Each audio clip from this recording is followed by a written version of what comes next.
Lumpur, the Malaysian capital that towers above many, bustling and beautiful at the same time. And the LPGA Tour returns to this thriving metropolis, a city that knows golf at the highest level, back on the Asian swing in a big way. Through the strength of Maybank, there's $3 million on the line. Who can harness the courage, power and resilience required to conquer the challenge ahead? 15 of the world's top 20 have gathered at Kuala Lumpur Golf and Country Club in a high-stakes meeting of major winners and rising stars. On Championship Sunday, 12-time winner Se Young Kim will be striving to break a 3-year drought. Jasmine Sawannapura set the standard for others to follow in the first 2 rounds. Her biggest moment may be still to come. Ataya Titakun fired a blistering 62 in the heat of round 3. Her eyes are firmly on the prize. But it's 20-year-old American sensation Rose Zhang who is poised to put her name up in lights for the second time in her rookie season. The Tiger has emerged, revered and cherished, waiting to be held aloft once more in Malaysia. Welcome to the final round of the 2023 Maybank Championship. Oh, it's been a wonderful week of golf with this Kuala Lumpur Golf and Country Club West Course, one of the real stars of the show. But today it gives way to some of the biggest names in the women's game, and we are set for a Sunday showdown to remember. Hi everybody, Warren Smith along with Trish Johnson to bring you the final round of the Maybank Championship. And Trish, the top 3 have separated themselves from the pack somewhat. Rose Zhang, Ataya Titakun and Jasmine Sawannapura. Is it a race in 3? It's hard to see anybody else getting involved. If someone gets off to an absolute flyer, there's no question, but they're going to have to shoot, I think, 62, 63 to get involved. It's the calibre of the top 3 players and the way they're playing at the moment.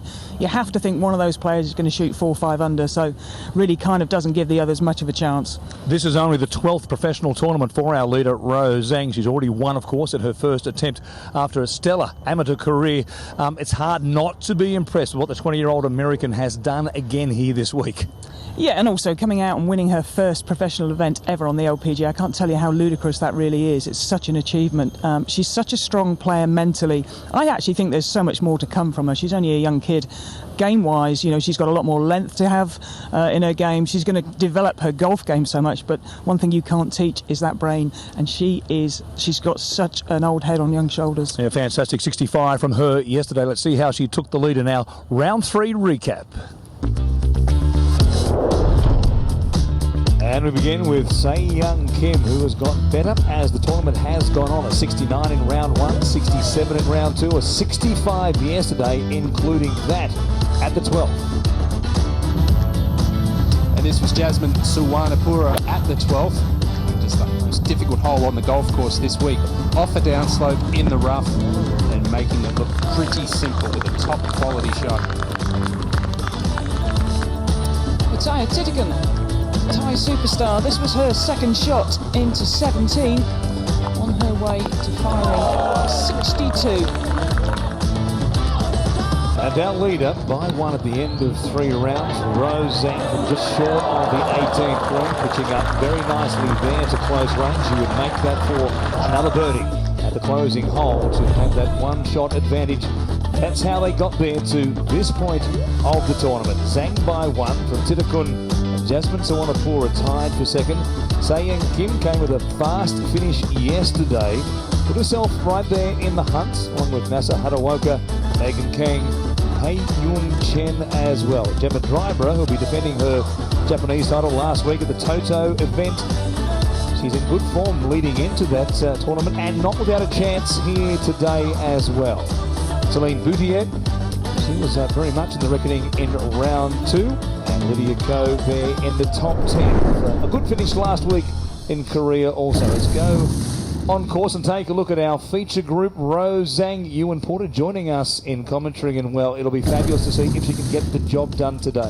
Yeah, absolutely. What a stellar start to a professional career that she has had. Ataya Titakun, 11 top 10s already this year, more than any other player. Jasmine Sawannapura looking for her 3rd LPGA Tour victory. here we are on the third, the uphill par 5, her third. Now, the wedge game yesterday was sensational, and this to get things going today. What a shot from our leader. Yeah, what a stunner that was. Third hole today is it's not playing that long actually. Taya Titikun is the second player to go. It's around about 80 yards, but she's bringing it over the corner of this bunker. Needs to land it right at the flag. Now, I don't know what happened there, but that was a very ordinary shot. Took a lot of turf with it, just hit it heavy. Great to have Sandy McKenzie on course with us once again here for the final round in these hot and steamy conditions in Kuala Lumpur. And we just a tap in for Rose Zhang. Titikun here out to the right-hand side. Sandy, not the required angle ordinarily. Well, it's not really, but she's had 2 big hits up here. This is her third shot. Little bit awkward. She needs to land this on the green and just let it release out. But I think she's going to get Rose to race up and mark her ball. I thought it'd be quite helpful if it was there. Well, it would be, but in protecting the field, it might be best to mark that one and just make sure that there's no situation where that could influence play. And we'll forget about marking it, just walk up and tap it in from barely 6 inches away.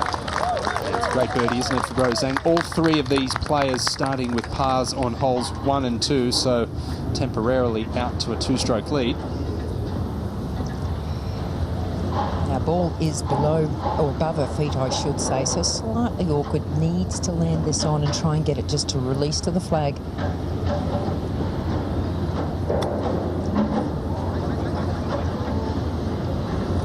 That's a pass mark. I think what was remarkable yesterday with Titikun's round of 10 under par was the fact that she parred 3 of the 4 par 5s, not really taking full advantage when the rest of the field has. We mentioned Lydia Ko a moment ago, pushing her way up into the top 10, 13 under. Third here at 5, coming over the water. Second of the par 5s here, pin today, touching the back right corner. Lovely shot by Lydia. Fourth hole, the par 3. Hatayoko birdie putt across the green. Not a close one. She's given it plenty. And she got enough. Oh, boy. Ouch. What a lovely effort that was. Just didn't straighten up right at the end.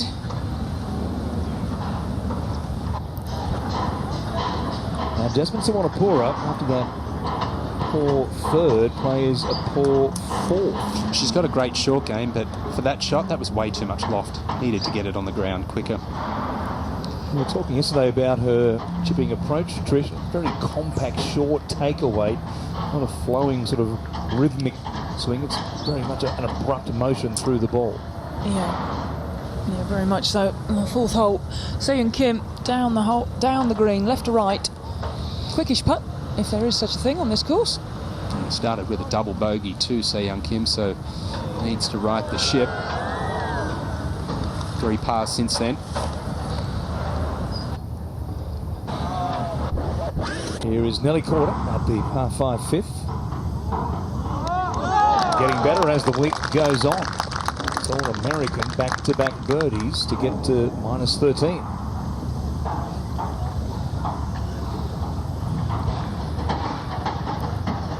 Well, Sawanapura is in a lot of trouble here. Very uncharacteristic, ordinary shots. The first one for only 80 yards, came up shy of the green and then played another poor little pitch. Didn't allow it to be able to land and run out. So this is for par. And remember, she made a bogey here on Friday as well. Holes 3, 4 and 5. Statistically, the 3 easiest holes on the golf course this week.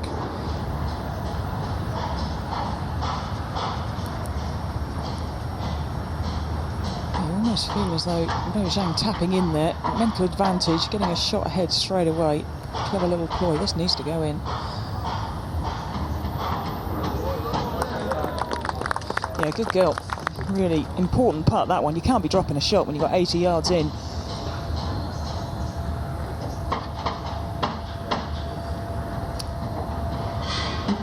Go back to Lydia Ko at the 5th. A great approach in from about 90 yards.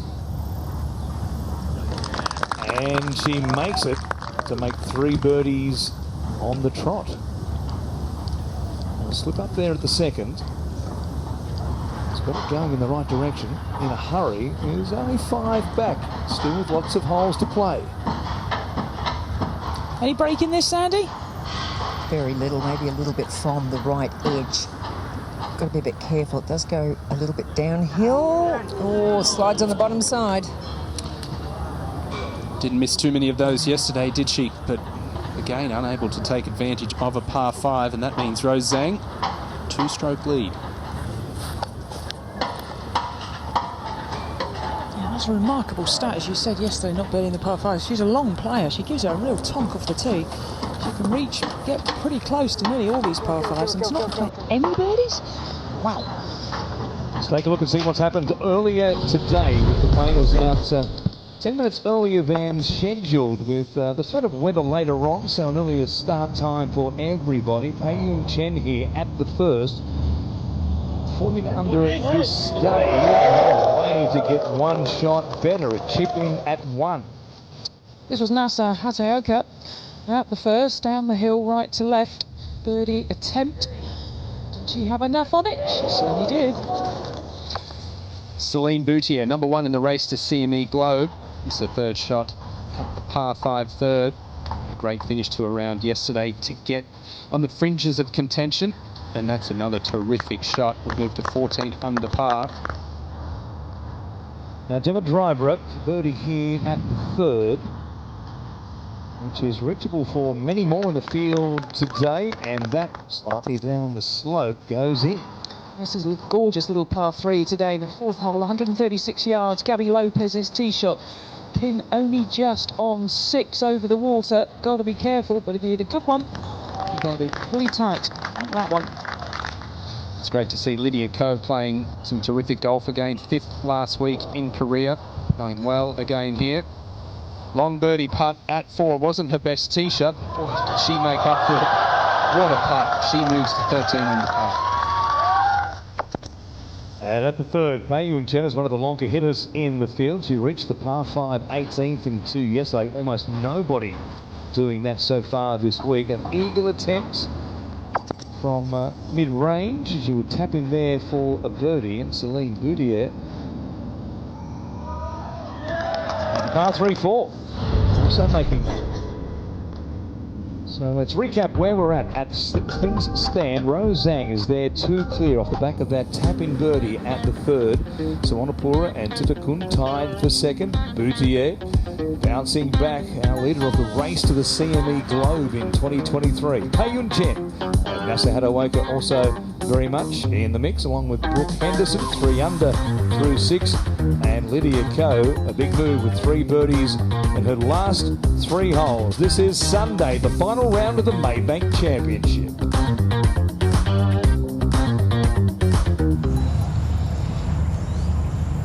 Well, 3 putts coming up here for birdie for our final group. If there to be any chance, they have to make them. Jasmine Suwanapura first up. Yes, and you think again it will fall towards the water from her left to right.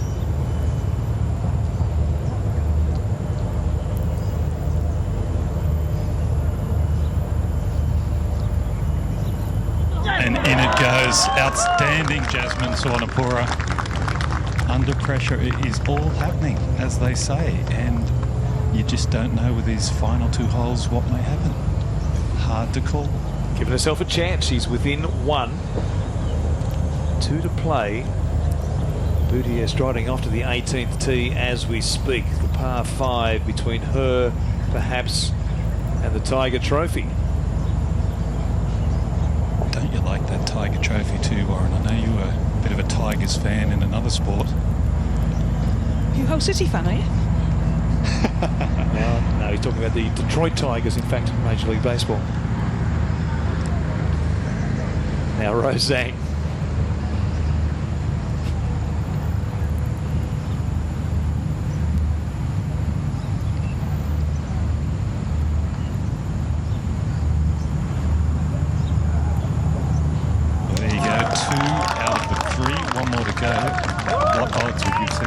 birdies on the tee.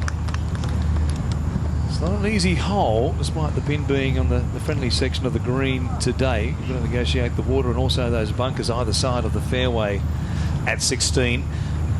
You know, Zhang and Suwanapura both birdieing, and here's Titikun from barely 2 feet. yeah, kick-in distance really, I guess. And again, it's the momentum, everything. Everyone's asking me what the score is too. You've been very popular. Who's leading? So there you go, 3 birdies, fantastic. So she also moves within one of Celine Boutier. Boutier very likely not reaching the 18th in 2. And the pin tucked in the back right corner, which is where we find Gabby Lopez eyeing off. Yeah, perfect angle, coming off a bogey at 17. And pretty much the same position which Brooke Henderson made her putt from, to vault inside the top 10.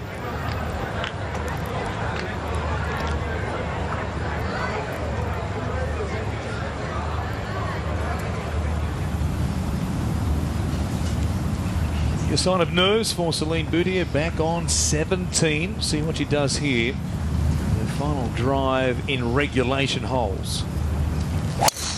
Shot. That was a confident looking swing, and with good reason. Yeah, she just gets on with it, doesn't she? It's nice to see as well, somebody playing quickly. Should give her a couple of shots under par for that alone. Back to 18, nearly quarter. Couldn't quite reach the green here in 2. Zipped one in nicely. Impressive final round. Chance to get to 66 today if she can make that putt for birdie. Pei Yun Chen.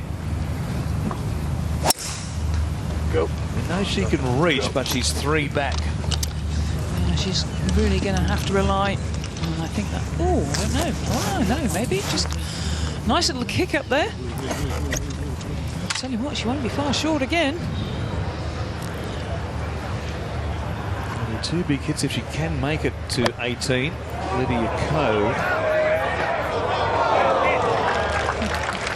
Right over the flag, it's another good week for Lydia Ko, currently in a share of 11th. They walk up to their putts on 18. We'll go back to 17. 325 yards uphill. A choice of going right or left. Almost exclusively it's been the right side of the fairway that's been used this week. But if you can sneak it up to the left section of that right fairway, it gives you a slightly better angle to this flag today. On the front section, the rear right of the green, little slope backstop behind it as well. And it will be Ataya Titikun here with an iron in hand.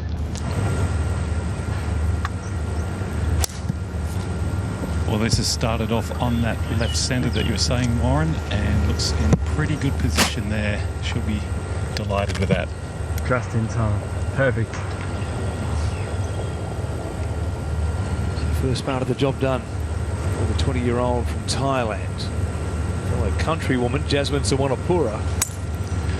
They've all sort of followed each other today. They've been the energy working off it. I know they had a bit of a dull patch for 3 or 4 holes on this back nine, but there's another good one.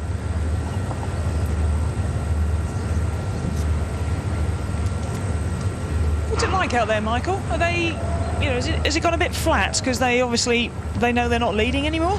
A little bit, Trish, but then again, you know, I just saw Rose and Atia cuddling each other under an umbrella and having plenty to say. So, you know, they're fine. They're fine. They obviously know the situation, and you know they're running out of holes. Well, once again, you can throw a blanket over them in the middle of the fairway there at 17. We'll come back to that. Up ahead at the green, Nasa Hadawoka. Slope up this one, up the hill. Fraction left, I should give him that plenty. Wow. Okay. Well, she wasn't going to leave anything short, that's for sure. Now at this point, might as well have a red-hot crack and see if you can make a birdie or 2 on the way in to win a few more dollars this week. Gabby Lopez. Lovely putt, slightly back down the hill there at 18. That's how you finish. 71 in round 2, that really hurt her chances. 68 today, and 15 under total for the week. which clears the stage for Lydia Ko. Pretty much the same putt, same line. Fractionally inside. That was that best. Just didn't have the same pace as Gabby Lopez's putt, so just at the end took the break. She made 4 birdies in 5 holes on the front 9. It was like, ooh, here we go, and then just lost the momentum slightly through the turn. Poor up 3rd, up the hill at the 10th. Didn't quite work out for her, made par there, and hasn't made birdie around the back 9 either. 1 over 37, in fact, off the back of bogey at 16. Now Nelly Corder has to finish at 17 under. Be her best finish for a little while. More than anything, bogey-free round of golf. Well played, very good. Good signs for the future for Nelly Corder. 66, no blemishes whatsoever. Very easy looking indeed. So at the moment sits 4 shots back from Celine Boutier, who is walking down to play her second shot at 18 in just a moment.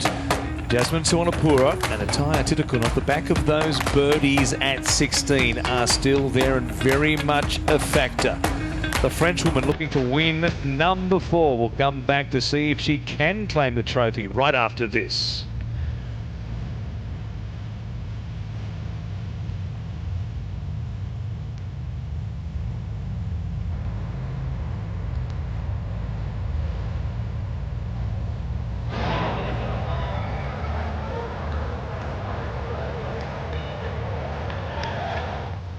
Here's the ball positioning of our group, which includes our leader, Celine Boutier. Found the right side of the fairway. Ideally, you'd like to be over there, just short of that bunker on the left edge of the green, to give you a bit of angle to that back right pin. It's tucked in a little, almost peninsula underneath the sponsor's marquees.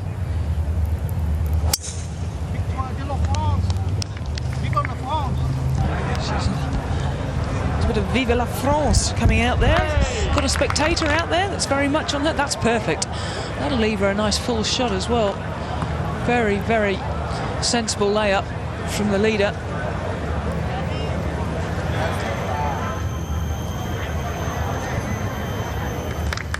So back to 17. Ataya Titakun, Jasmine Suwanapura and Rose Zhang.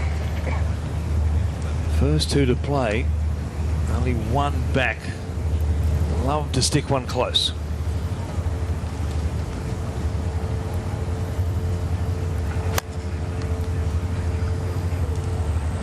We saw Gemma Dryburgh hit a perfect approach shot. That's just a little short. Bang on line though, Michael. Yeah, it was, Trish. She had 130 in. And I tell you, you know how Ewan travels. He likes to travel sort of in style. Well, this group is now His Majesty the King is out here watching Malaysia, so I'm on my best behaviour. God help us all.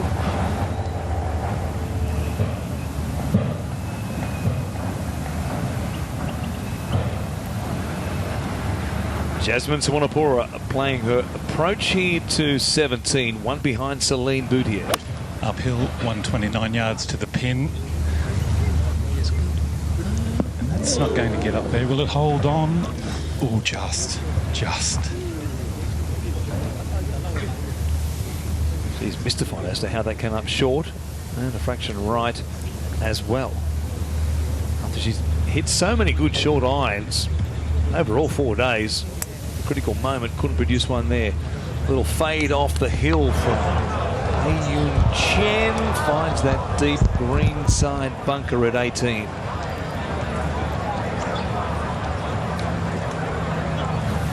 Okay, Rose, 121. That's to the pin. Strike on its way. They've all struggled to get to pin high. And there's another. Very strange. Very. Our previous group all knocked it absolutely, well, a couple knocked it nearly stiff. That is, there's no wind out there, is there? There's been hardly any breeze at all over the 4 days. Maybe just the tension of the moment there. Well, they all needed to knock one in close there to have a chance. Boutier makes birdie at 18, then I think it's pretty much all over. She has 5 wins to her credit on the LPGA. Of course, the one major victory which came earlier this year at the Amundi Evian Championship. Let's take a look at her round because, boy, she's done 5 shots back from Rose Zhang. And it's just been birdie after birdie all the way around both nights. Yeah, this was her 3rd shot into number 3. She would birdie that and then on to the 4th hole. This was a birdie putt down the hill. Back birdies. At the par 5 5th, 3rd here, coming over the water in back right. Tucked in a little corner of the green. Another sensational short iron. Celine Boutier, that would move her to 16 under, and she was tracking them down. Par 3, 8th, I think 171 yards today, in all the way at the back. No one's really got very close to it today, but Boutier hit an absolute beauty in here. She converted that. Another birdie. She didn't know what was happening out in front. Rozang had her issues on the front line with back-to-back bogeys. Celine Boutier, eyes on the prize, just kept rolling in putts. Terrific one at 11 to move within 1 of the lead, and then this at 12 for a share. Just stuck in the left-hand side, and as though that wasn't enough, 13. Well, she came up way short on 13. Not an easy hole today with a back pin. Makes no difference for Boutier. Absolutely rammed it into the back of the hole for a birdie. A 4-way share of the lead became just her, on her own, out in front, and then this at 16. 2 good shots to that point. Rolls in another one, her 8th birdie of the day. That made it a 2-shot lead. Titakun and Suwanapura have responded to be trailing by just 1, but what a scorecard that is to produce with everything on the line in a $3 million tournament, no less. Yeah, 8 birdies, no bogeys whatsoever last round when you know you have to go low. She might need just 1 more. If she gets that shoot 63, well, you'd have to say she deserves every single accolade that goes her way. It's been stunning to watch. Good par save at 17 as well. After a couple of nervy shots. Very good putt from 5 feet to save her par. Now, Gemma Dryborough. I didn't see the flag there against the yellow backdrop of the sponsors marquees Maybank, but just over the middle of the first bunker is pretty much her line if she wants to go directly at it.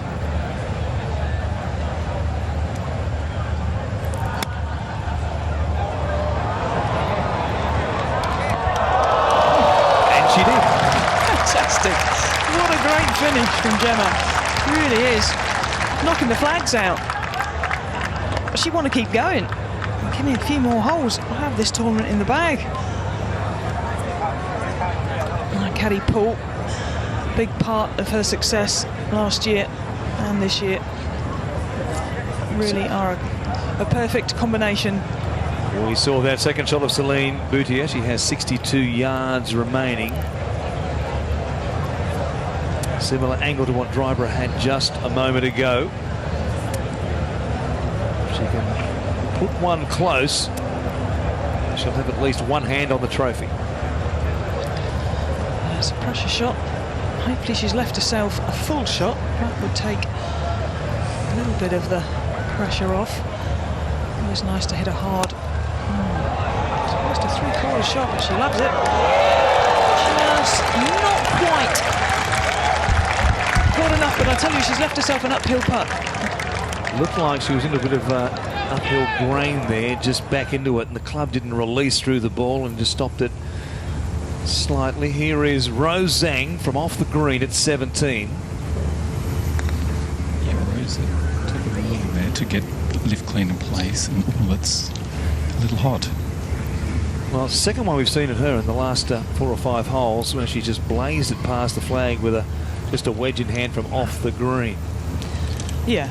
Is that tension or technique? A bit of both, I think, in all honesty. Now hard, Jasmine. All uphill, it's checked on her and won't get there. Neither of those are anything to write home about, that's for sure. The situation they're in doesn't help, but I really do. Especially Suwanapura, she's got to make that.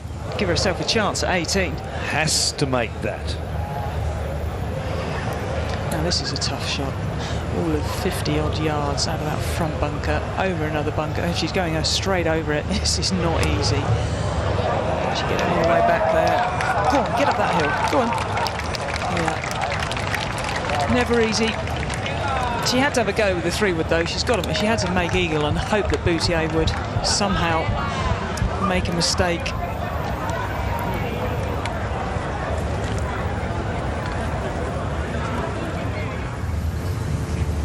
Big galleries ringed around the 18th. Likewise here in this amphitheatre, almost at 17.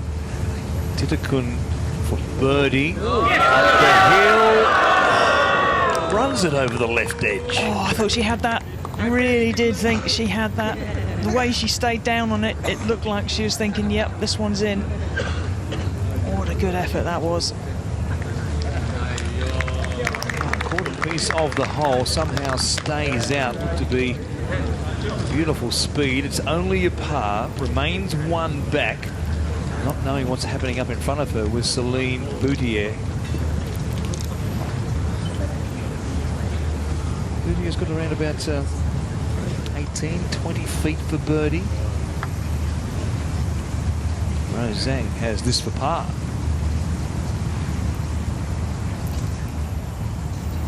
No doubt you've had a really good look at this one, Michael. Yeah, and it's, I think you can expect a little left to right, Trish. It's quick. Good And putt. that is a hell of a pass over. Good putt, brave putt. Well, she might need a hole out for her third at 18. Force a playoff potentially should Boutier not make her birdie putt here. So Pei Yun Chen, she'll be first to putt in this group of her and Gemma Drybrook and Celine Boutier, our leader by one.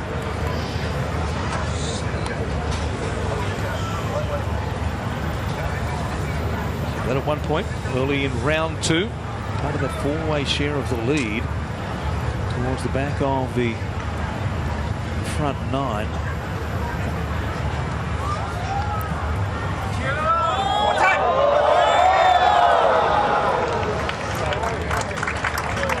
It's a very good effort. It's a good tournament. You have to remember, she's not won an event yet.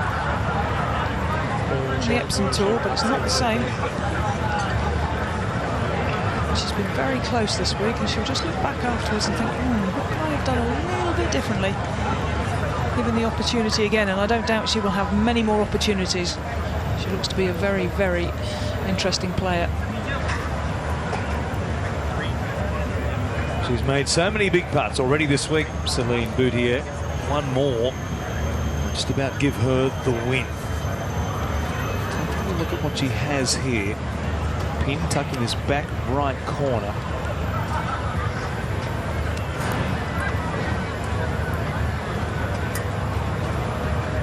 It's interesting, this one. I'm not sure how... What do we think this is? About 12, 15 feet? I suppose the camera always foreshortens. 15 feet, I maybe? think it's at least 15 feet.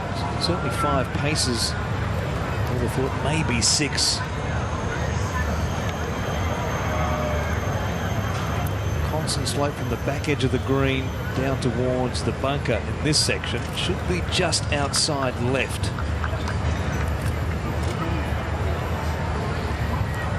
Interesting to see how aggressive she is with this. She knows the situation. There's a leaderboard right up to her left-hand side there. She knows if she holds this, the chances are it's a win. But also, you kind of think, well, I've got a one-shot lead. Do I make someone make birdie? Don't do anything heavy-handed. She spoke yesterday about staying in the process. If she can do that here, make birdie, you'd think the title is hers.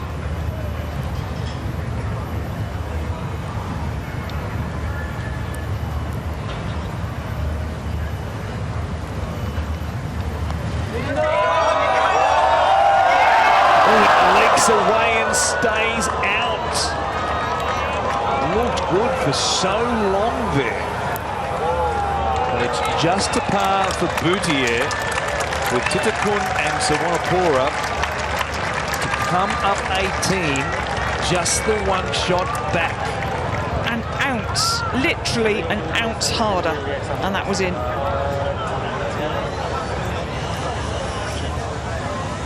Normally when you see players do that, sort of move their hips and their knees, you know it's going to miss, but on that particular putt, I've got to be honest, I thought it was going to drop. It just had not a fraction more, and it would have dropped. We have some drama here to come. Gemma Drybrough, fantastic week for her. That really bent away. This is disappointing, but what a great week. She'll be looking forward to getting to Japan, defend her title, and she's in fine fettle for that. Another 4 rounds in the 60s.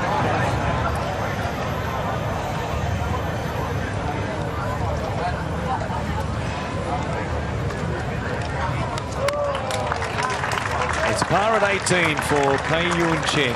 Great week though also for her, playing alongside Gemma Drybrough and also Celine Boutier, but she comes up 3 shots short.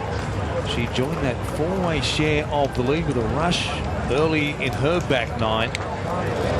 Maintained the momentum. In the end, the bogey at 15 ended her chances.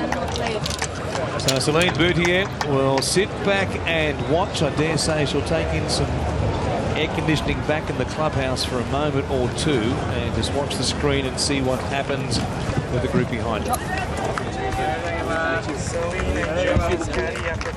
Let's head back down the fairway here at 18. See what happens for our group of Se Young Kim, Nasa Harawoka, and also Megan Kang.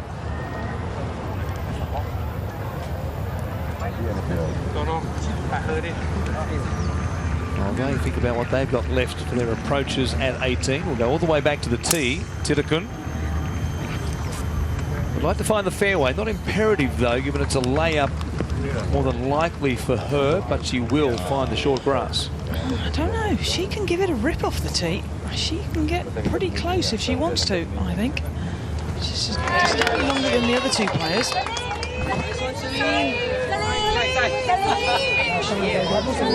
No autographs at the moment. She's all business still, Celine Boutier, with good reason.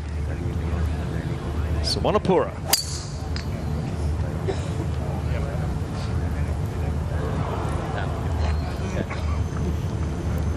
That's perfect.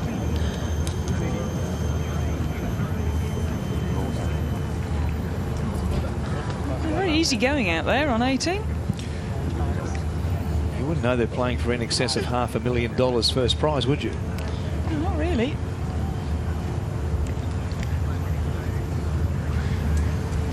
Well, we all heard that roar before up on 18 green with Celine's putt, so they know the situation here. Now Rose, a bit lower ball flight. Titakun, as you can expect, was the longest up the left, and this one's looking good too, so it's down the middle, so it's all about being in the go zone. Well, we'll see if she is. And the Louise Suggs Rolex Rookie of the Year race, Heyran Yu, leads from Grace Kim. Good, and Nisha Murat there in 3rd place at the moment. There is Rose Zhang, who won at her first attempt as a professional after being a US Amateur Champion, US Girls Junior Champion, Augusta National Women's Amateur Champion, 2-time NCAA Champion. She can play a bit. I think we're going to see her for a long time to come. Yeah, she's got a future, hasn't she?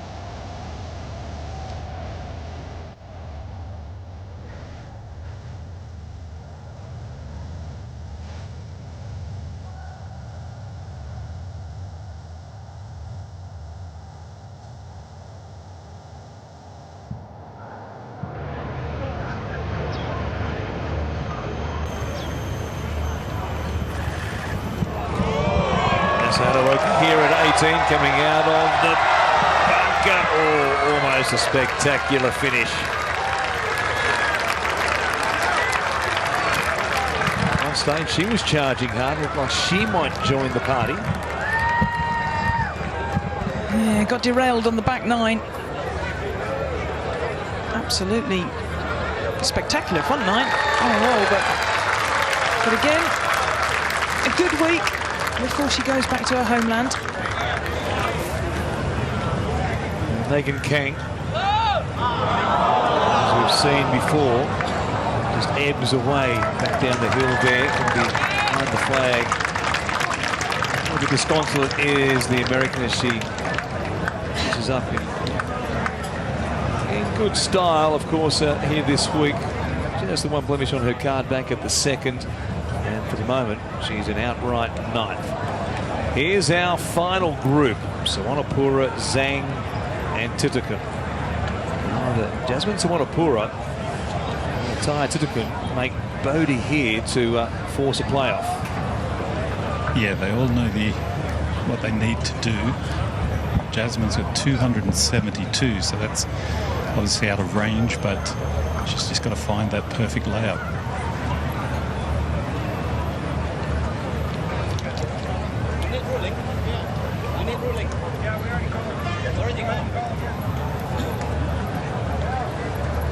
Well, it's a grand stage for a tremendous championship.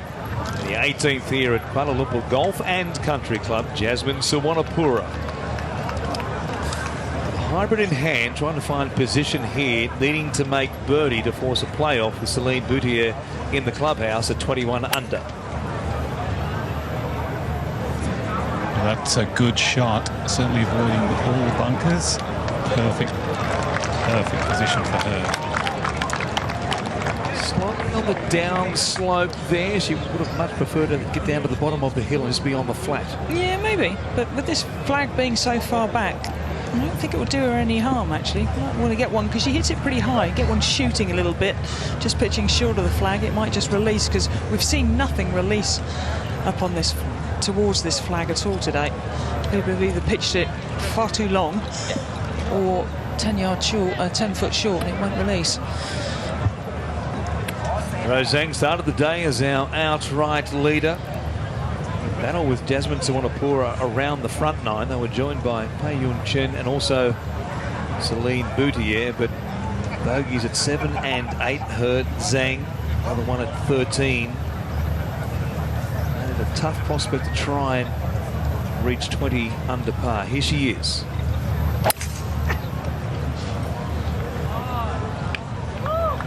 Again, that looks great in flight.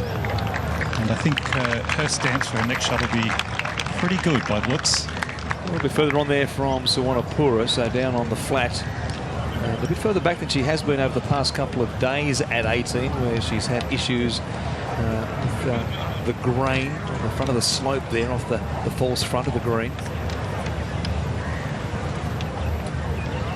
Tai Titikum. Now, can she reach? That's the question. Well, she's got 260, Warren. 260 yards. Something of a delay there with Se Young Kim at the back of the green, chipping on well after her playing partners have both putted out, and that just caught Tai Titikum's eye. I don't even think she realised she was there. Must have been waiting for a ruling of the green. She's not the only ones that didn't realise she was there. We were just not sure what's going on there. Well, she's got that gold and black on. She's blending into the signboard. You can see her.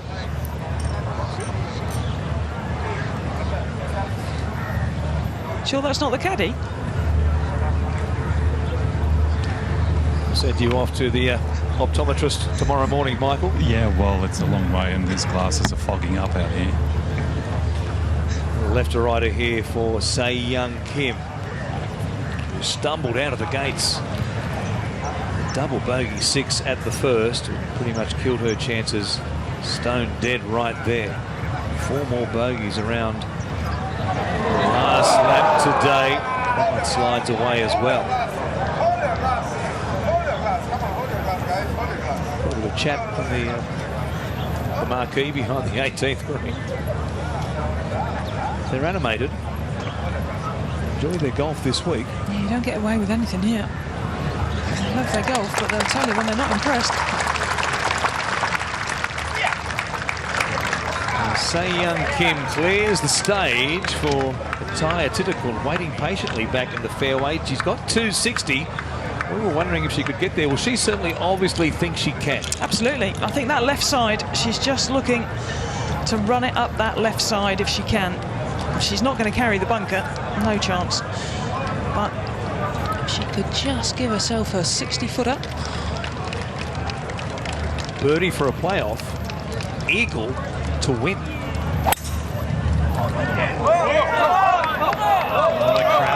Nutted it. What a shot. What a tremendous golf shot that is. I mean, it's left her a monstrous putt.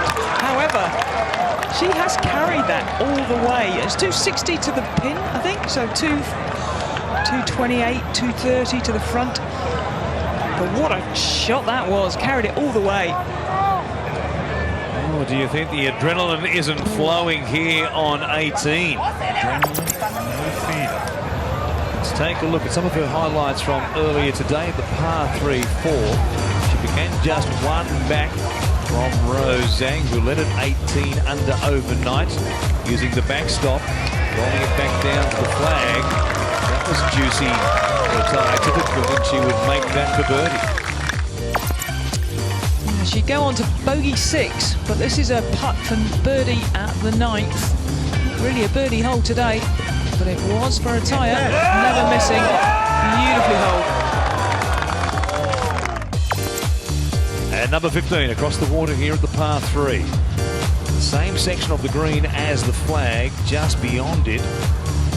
From 9 feet, she made that as well to give herself a chance, trying to track down Celine Boutier. And she knew full well the scores at this stage.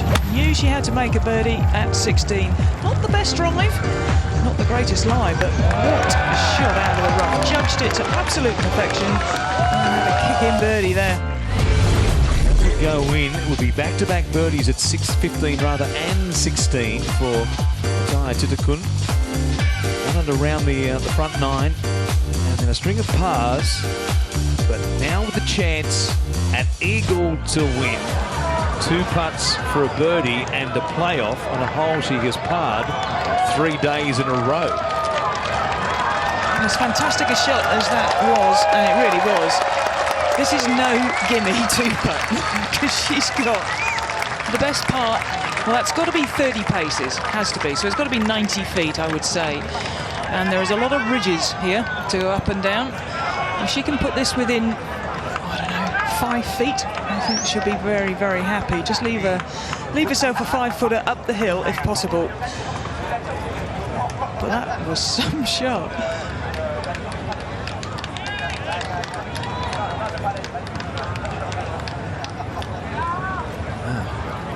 A bit pumped up, needs to calm things down and just solve the issue with the putt she has to try and get down a maximum of 2. Suwanapura, can she stick one close here to maybe force a 3-way playoff potentially? Yeah, we've sort of forgotten about Jasmine, haven't we? Totally. I do apologise. She can get up and down, give herself... This is a good distance as well. She's far enough back to be hitting a full shot. I think Celine desperately knew. What you were saying before, Trish, about being able to get a little bit of check on this if she can, with where it's positioned at the moment with the stance. But gee, there are thousands of people out here at the amphitheatre. The Maybank Championship marquees are chock-a-block full. It's a brilliant atmosphere.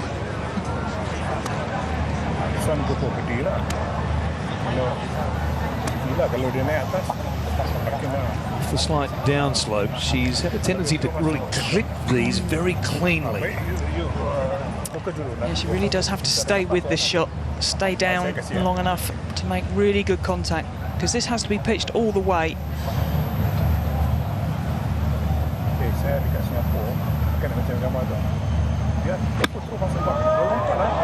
She's hit it heavy. Oh, Just when she needed to clip it, she's hit it heavy. The complete opposite of what she's been doing so far here in round 4. Yeah, sorry, Warren, she's having a close look there at a divot. She's still looking at it. Just got it a shade heavy, as Trish said. Now Rose Zhang. Back right pin coming over the corner of the bunker. It's not quite going to be a coronation should she have won today, but a second win in 12 tournaments to begin her career was going to be quite something.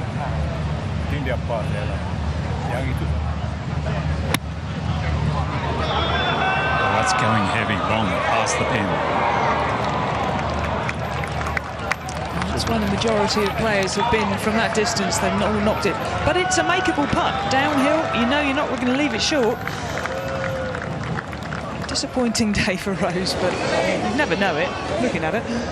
Celine Boudier just looked after the details as far as the card is concerned. Now we'll go to perhaps the practice green, or is it going to be a bit of air conditioning? What would you do, Trish? Would you go to the cool, or maybe just keep yourself moving? Oh no, you've got to go to the practice putting green, probably. That's the place to go to, just down here on the left-hand side.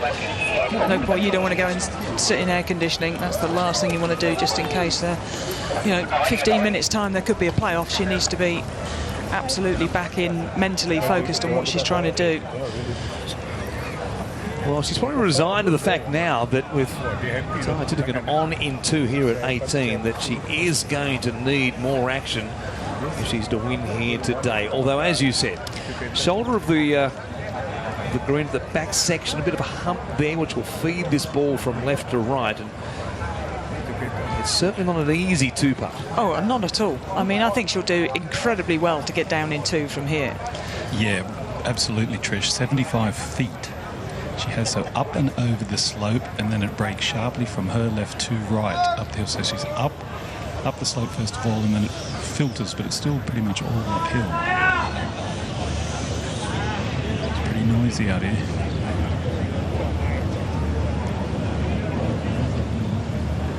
Nobody has made eagle here at 18 today. But this to take the title.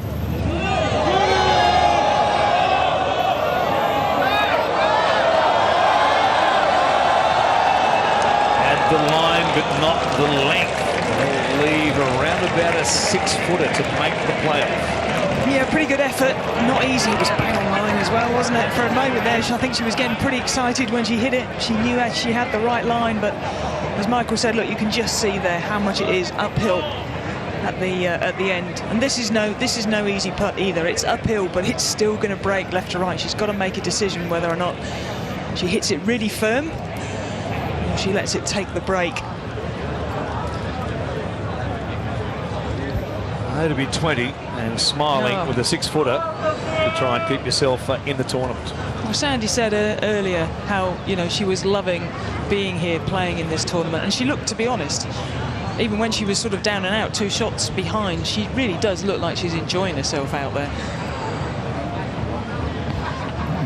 Absolutely. Why wouldn't you, Trish? Fantastic. Big crowds, big tournament, $3 million prize money. Living the life.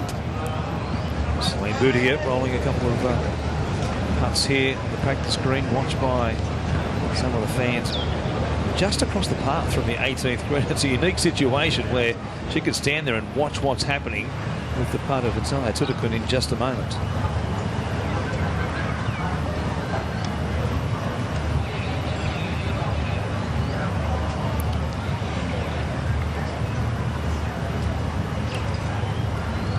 Down the slope.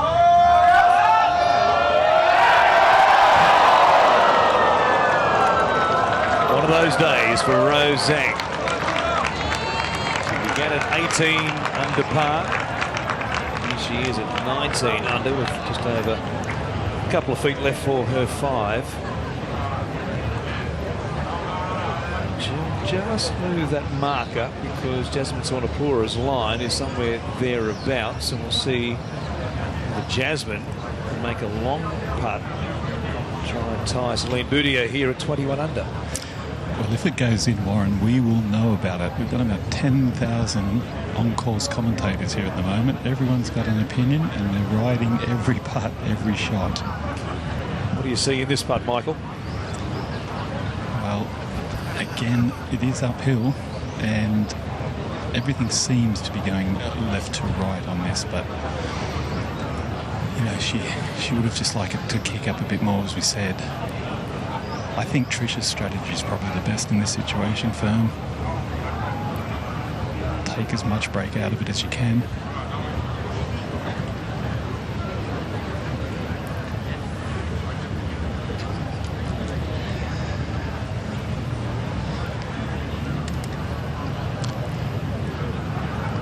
It slopes from her right to left off that bunker a little in the early part of this putt. And it's slow, that we know. Yeah. And if you've got a putt to get in a playoff, I don't care who you are, how much money you got, how many tournaments you won, you have to give it a go. Regardless, forget about what might be coming back. This is your one chance to get in a playoff. Her week began with a 63. She led at the halfway mark also by 1 stroke. She's played with pressure all week. She now needs this.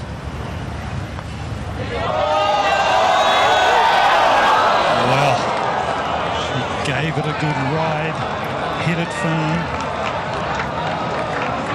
It's down to Titican now, with 1 putt remaining. Try and force a playoff here against Celine Boutier. Jasmine Suwanapura will come up a shot short. That will hurt after she's done all that hard work of playing in the lead or near the lead almost all 72 holes. Yeah, really tough to take. It's so hard at this precise moment in time. You have to take the positives. She's been spectacular pretty much all 4 days. But here we go. Left to right putt. How much pace does she want to give it?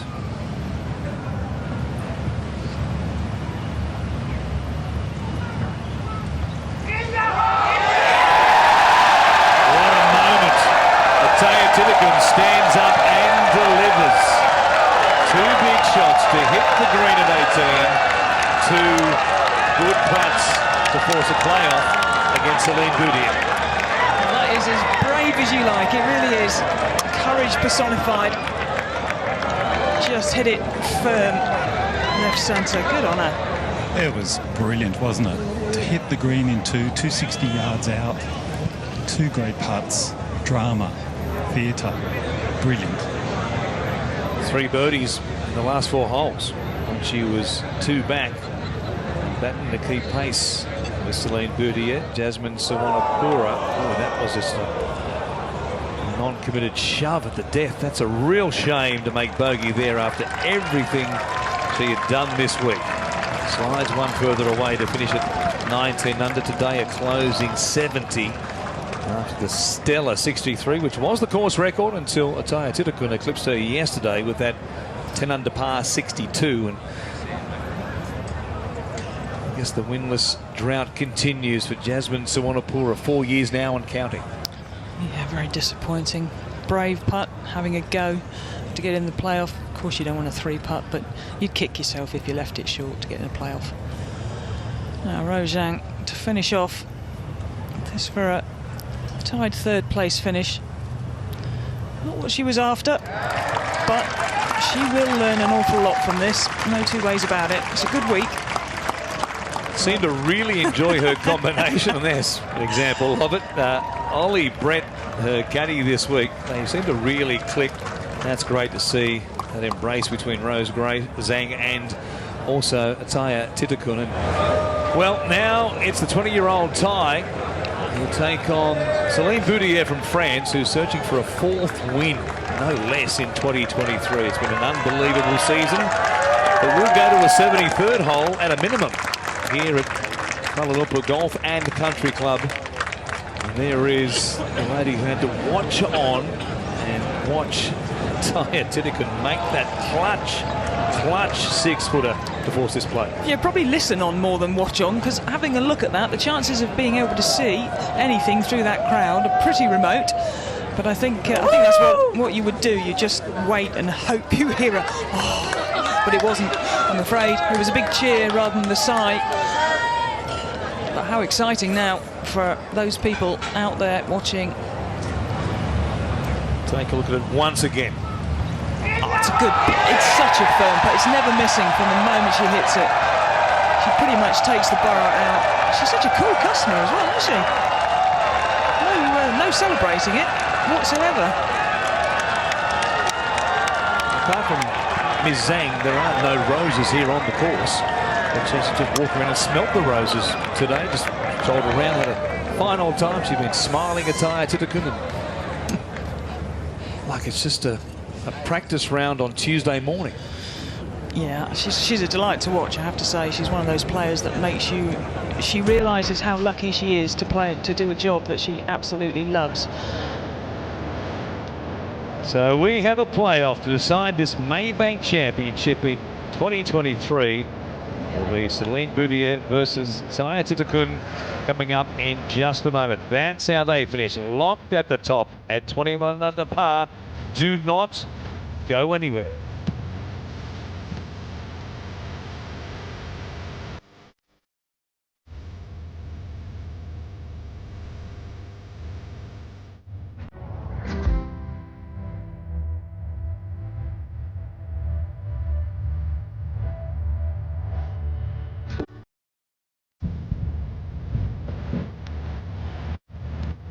Not the greatest of days for Megan Kang today. 2 under, but she was going much better than that. She's playing well every single week. She'll be in the winner's circle again soon. Be sure of that. Further down the leaderboard, Hannah Green.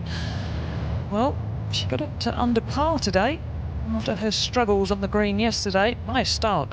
Well, that was a good round. She bogeyed the last for that as well. Bogeyed the 9th hole. She was flying today. And Jin Co. Not really seen an awful lot of her this week, but 10 under par, decent week. Emily Pedersen desperately trying to keep her card. Good week for her, tied 20th. Seen a disastrous day for Se-Young Kim, the 2-time major champion. 5 over par, really not sure where that came from. She'll be absolutely devastated by that round, but she'll be back. Sarah Kemp, 2 under today, 8 under, and Leona Maguire, even par. Thought she might have a better run than that today. Had a good round yesterday, up the leaderboard. Perrine Delicourt,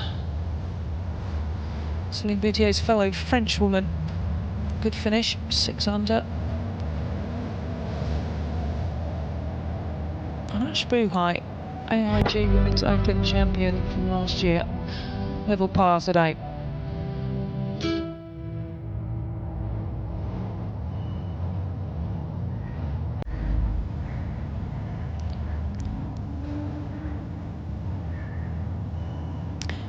Well, the weather could be a little dodgy out there. Would have got it all finished but for the playoff. And let's hope and pray. Oh, that's a bit dark over there. We've got to keep our fingers crossed that the weather doesn't play the part we don't want it to play in this playoff.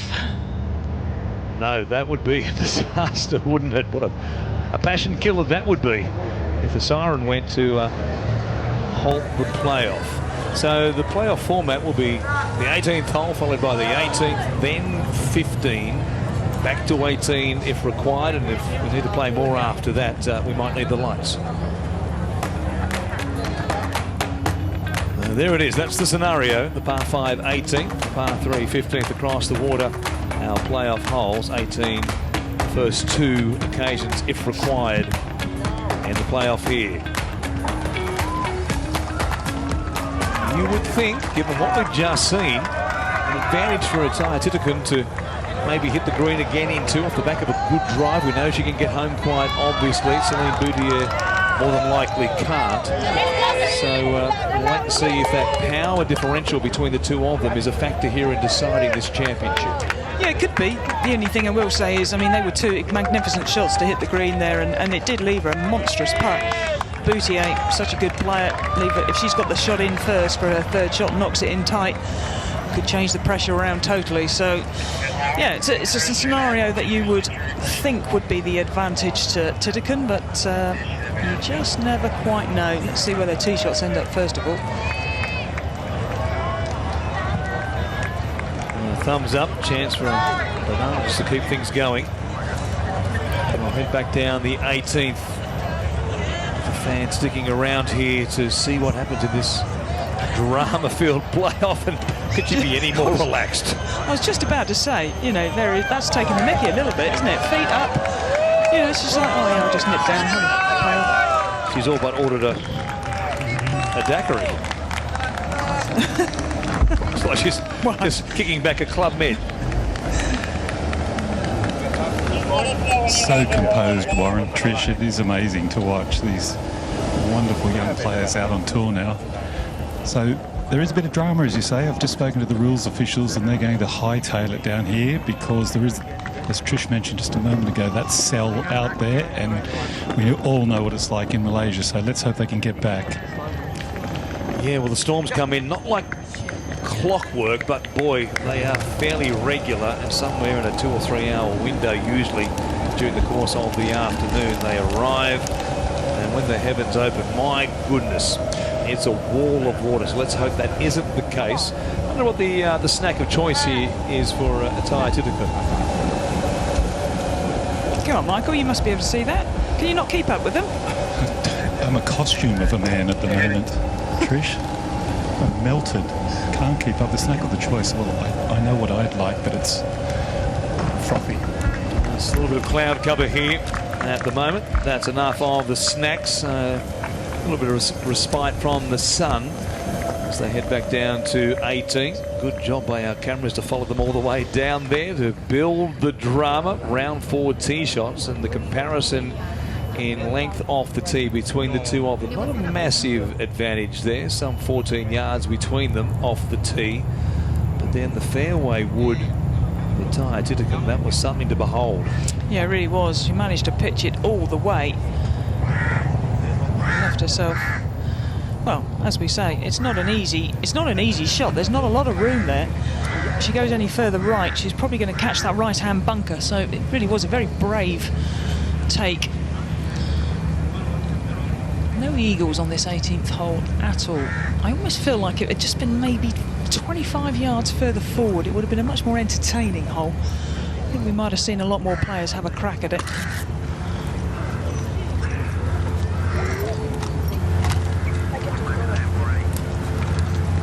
Seems like it's Celine Boutier who's going to be first to play in our playoff for this 2023 Maybank Championship.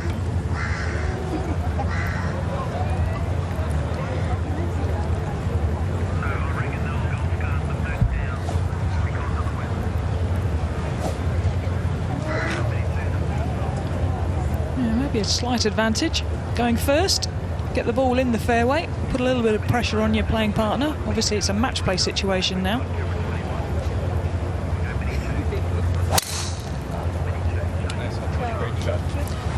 She loves that. And with good reason, that splits the fairway. Really couldn't have placed it any better in a playoff situation. Now you remember just only, what, 15 minutes ago, Atia's drive went up on that left side, left ridge, and left her 260. So we know she can get there for sure. But as Trish mentioned, must hit the fairway.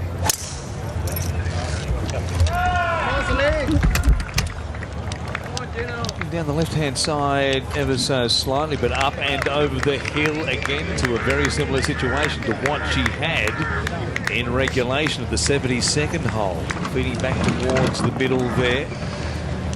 In actual fact, Warren, her stance will be even steeper above the ball, her feet above the ball this time, because she was higher up the hill. So a variation, but you know, I'll get you a number in a moment. It would be very, very close to the same distance. And she's a long way in front of Celine. If she can reach the ball below her feet there, might help her just shape one a little bit left to right to that back right pin. Absolutely, cut one in there. Could be the play, but if she hits the green twice in 2 you know, as I said, 20 minutes, it's brilliant. So many people have stayed out here watching. It's been a tremendous championship all week.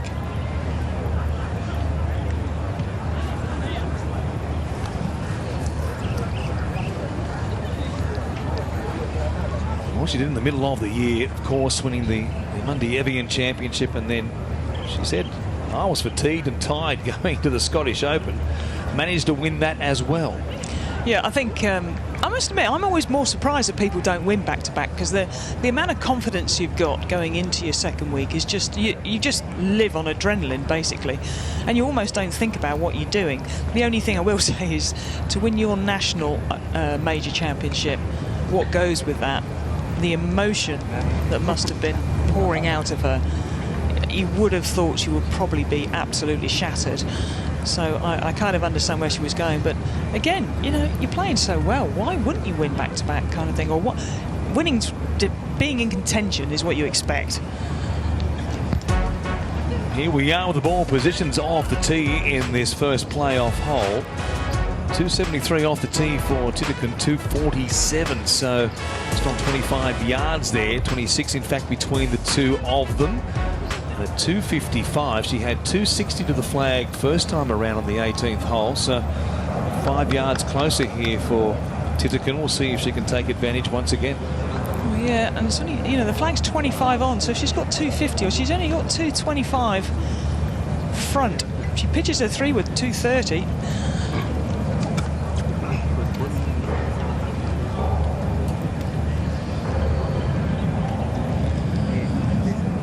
Girls, I don't want to get onto you, but we need a winner on this hole, if you don't mind.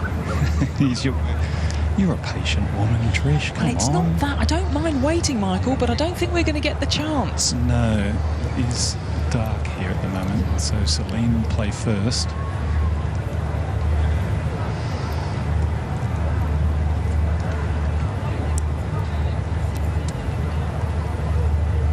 She's got 281 to the pins there. That's out of the question. Where is the layup position?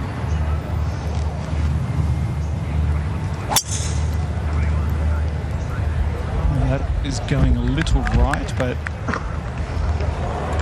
not too bad. Held off there, okay with it. On the upslope there, Yep. plenty of spin on that third shot to that back right pin. It is getting ever slightly darker here with every passing minute. Kuala Lumpur Golf and Country Club. Now we'll see if Titikun, well, she has the green light. We know that. We'll see where can she finish here. Can she give herself a chance at an eagle putt, maybe 2 putts once again for the victory this time, though? As Michael said, slightly different life. Ball below her feet. This is going to move a fraction from left to right. If she's got enough bat in her hand, if she can carry that front, just right-hand bunker there. Oh, that's going right, way right, towards the crowd. Oh my goodness, off the Maybank marquee, it bounces back and into the rough. That wasn't part of the game plan. Well, that was No, it pretty wasn't. extraordinary, that shot, Michael. That's, what, 60 yards offline? 60 yards, Trish, absolutely. And I was concerned, just it looked quite steep, you know, her stance, and you had to be aiming at the left-hand side bunker, really, as Warren mentioned, to cut it in there. And yeah, that's about 60 yards right. It's got a lovely bounce off the tent, though, and you can see it. That's going to be a difficult, really difficult next shot over that bunker. Yeah, it's a real peninsula, that back right section of the 18th green, and coming out of the rough, there'll be limited spin there depending on how it's lying. A real issue there for Titikun, and you would say at this stage advantage Celine Boutier. Yeah, you certainly would. You just never know, though. If you get one of those lies out of the rough that you know is going to come out dead and almost sort of high on the club face, so that if you can give it a bit of welly, get it up there and it's not going to release. Just depends on the lie.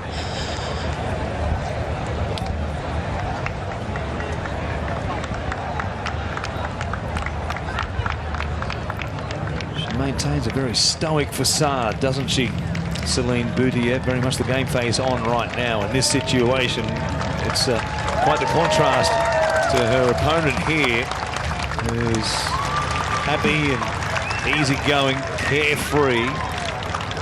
She's got a few issues though here suddenly, the 20-year-old Thai.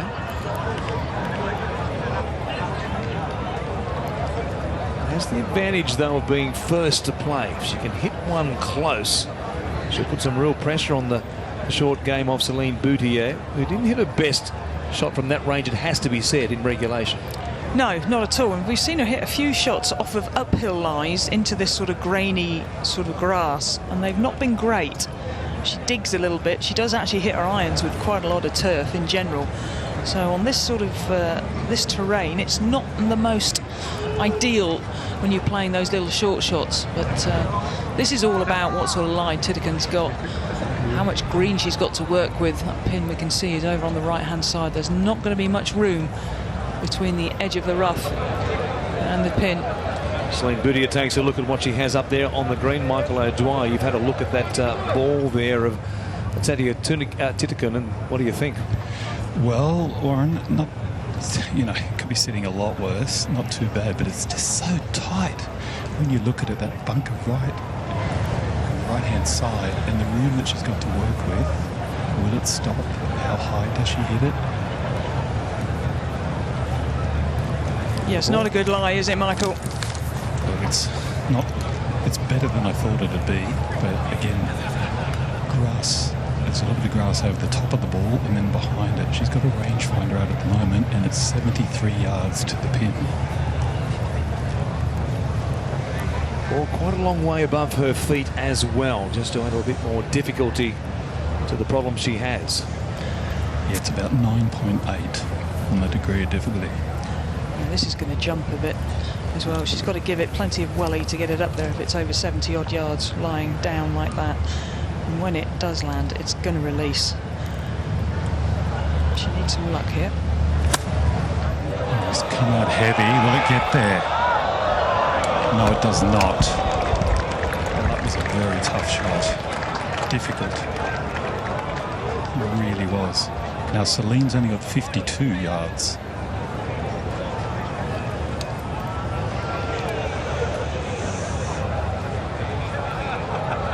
Has the advantage of being in a similar situation in regulation not that long ago.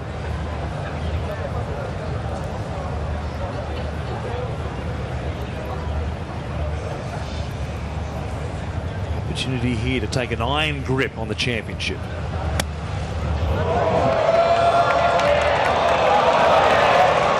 that's worse than what she did at the 72nd hole. Chance missed by Celine Boutier to really put the pressure on that next shot of Tatia Titican. Yeah, that was a shocker, got to be honest. It's one of those that doesn't fancy at all. You can see it's just a sort of quit at the bottom. Doesn't like that into the uphill slope with the grain coming into you. It's not an easy shot at all, but you've got to get the ball first, and she just caught it a little bit turf first. I'm surprised she left herself such a short distance in there. To me, that would have been the one where you just leave yourself a full shot. It's just a horror shot. 50 odd yards uphill into the grain. Oh.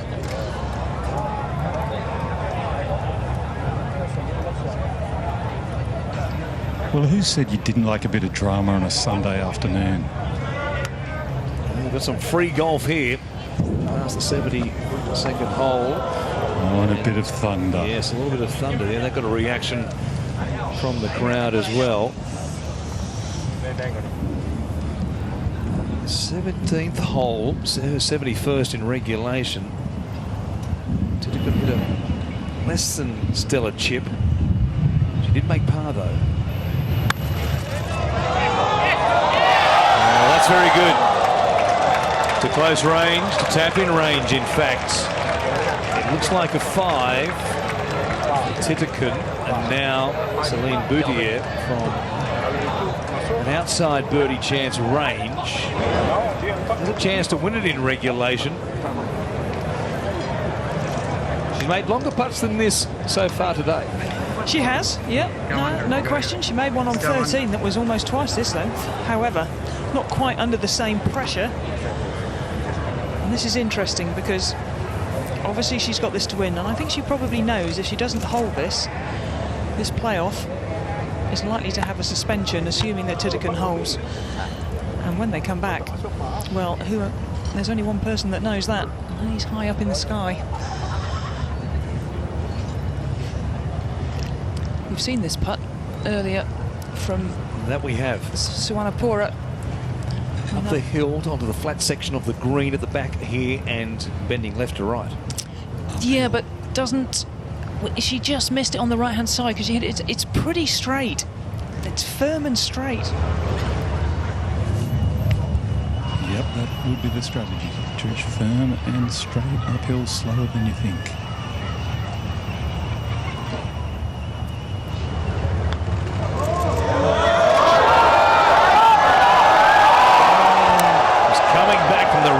Right in the heart as it turned out.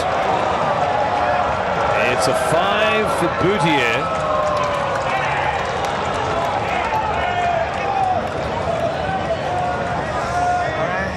Trying to get up and down from short of the green to win it at the first playoff hole. She needs 3 more shots. It's a 5, and now this to extend the playoff. 2.5, 3 feet. Just trying to get everybody to stand still. There's a lot of commotion going on because of the potential weather. Just take your time.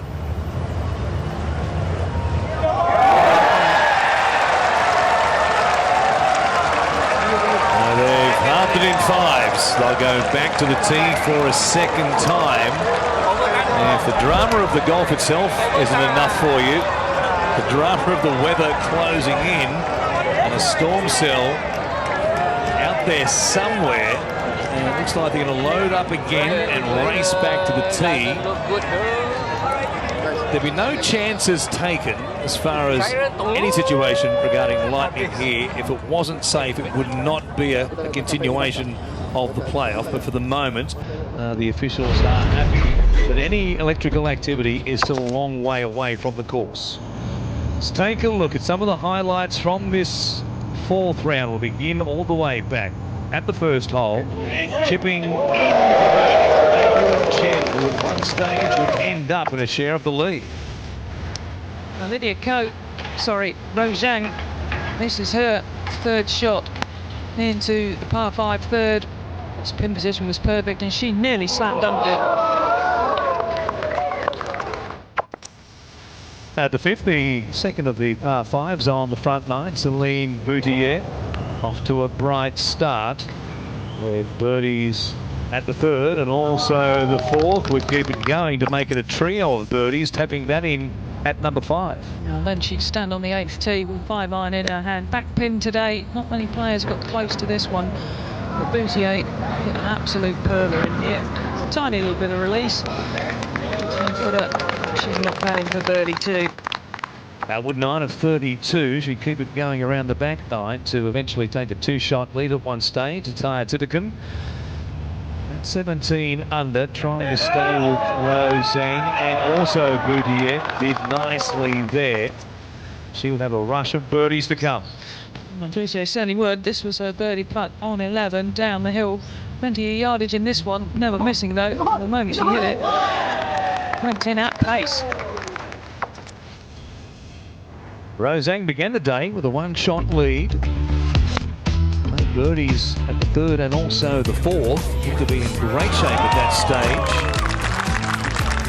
That one at 10 after some stumbles at the 7th and the 8th. Got it going again in the right direction. Nelly Corder was having a good day. She was out in 3 under par. And this was her 2nd shot into 14. The short par 4. That's a beauty. That would get her to 16 under par. So we're back on the 18th tee in double quick time. Celine Boutier just making sure that everybody's out of the way as some of the fans scurry back to get a view of the action here on the tee shot at our 2nd extra hole. And Warren, just to add a little bit more to the mix, it started to rain.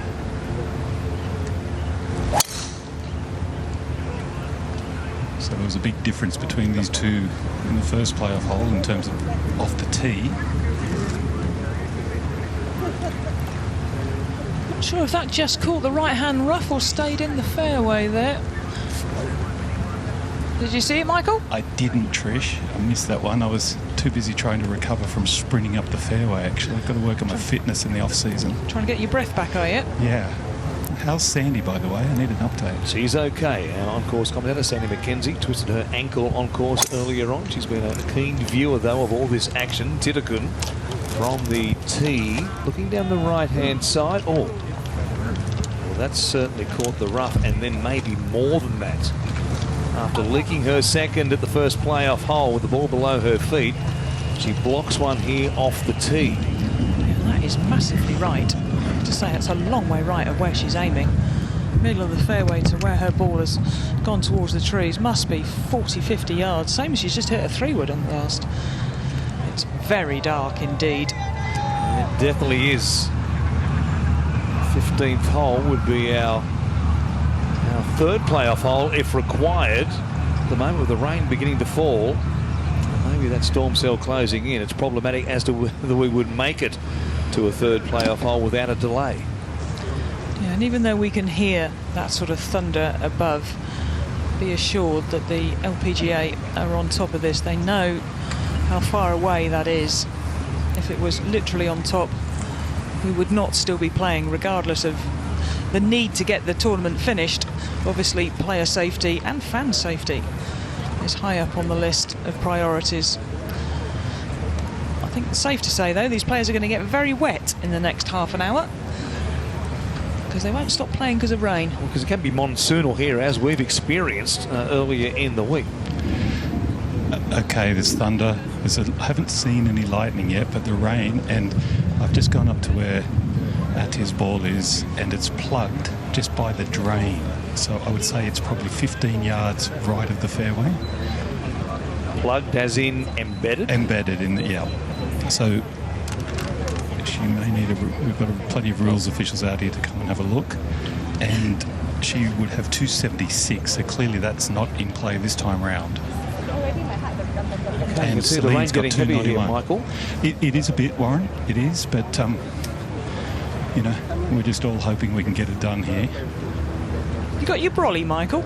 I haven't, because Sandy. Do you think she'd be able to send me one out? I doubt it. I don't think she's in any condition to run you a brolly out at the moment. There is the ball of Celine Boutier just on the cut surface, so there's the advantage there with the preferred lies in play to just move that ever so slightly to the optimum lie. The ball of Xia Titakun picking up as far right, but for a moment there it was going into the trees, didn't it? Yeah. And she's going to get a drop if it's an embedded ball. She will get a drop. She'll get a drop. It's right by that drain, so obviously all the water that we've been having that you're talking about is, you know, runs to that drain. It's very marsh-like, swampy. And Lauren is coming out, another rules official.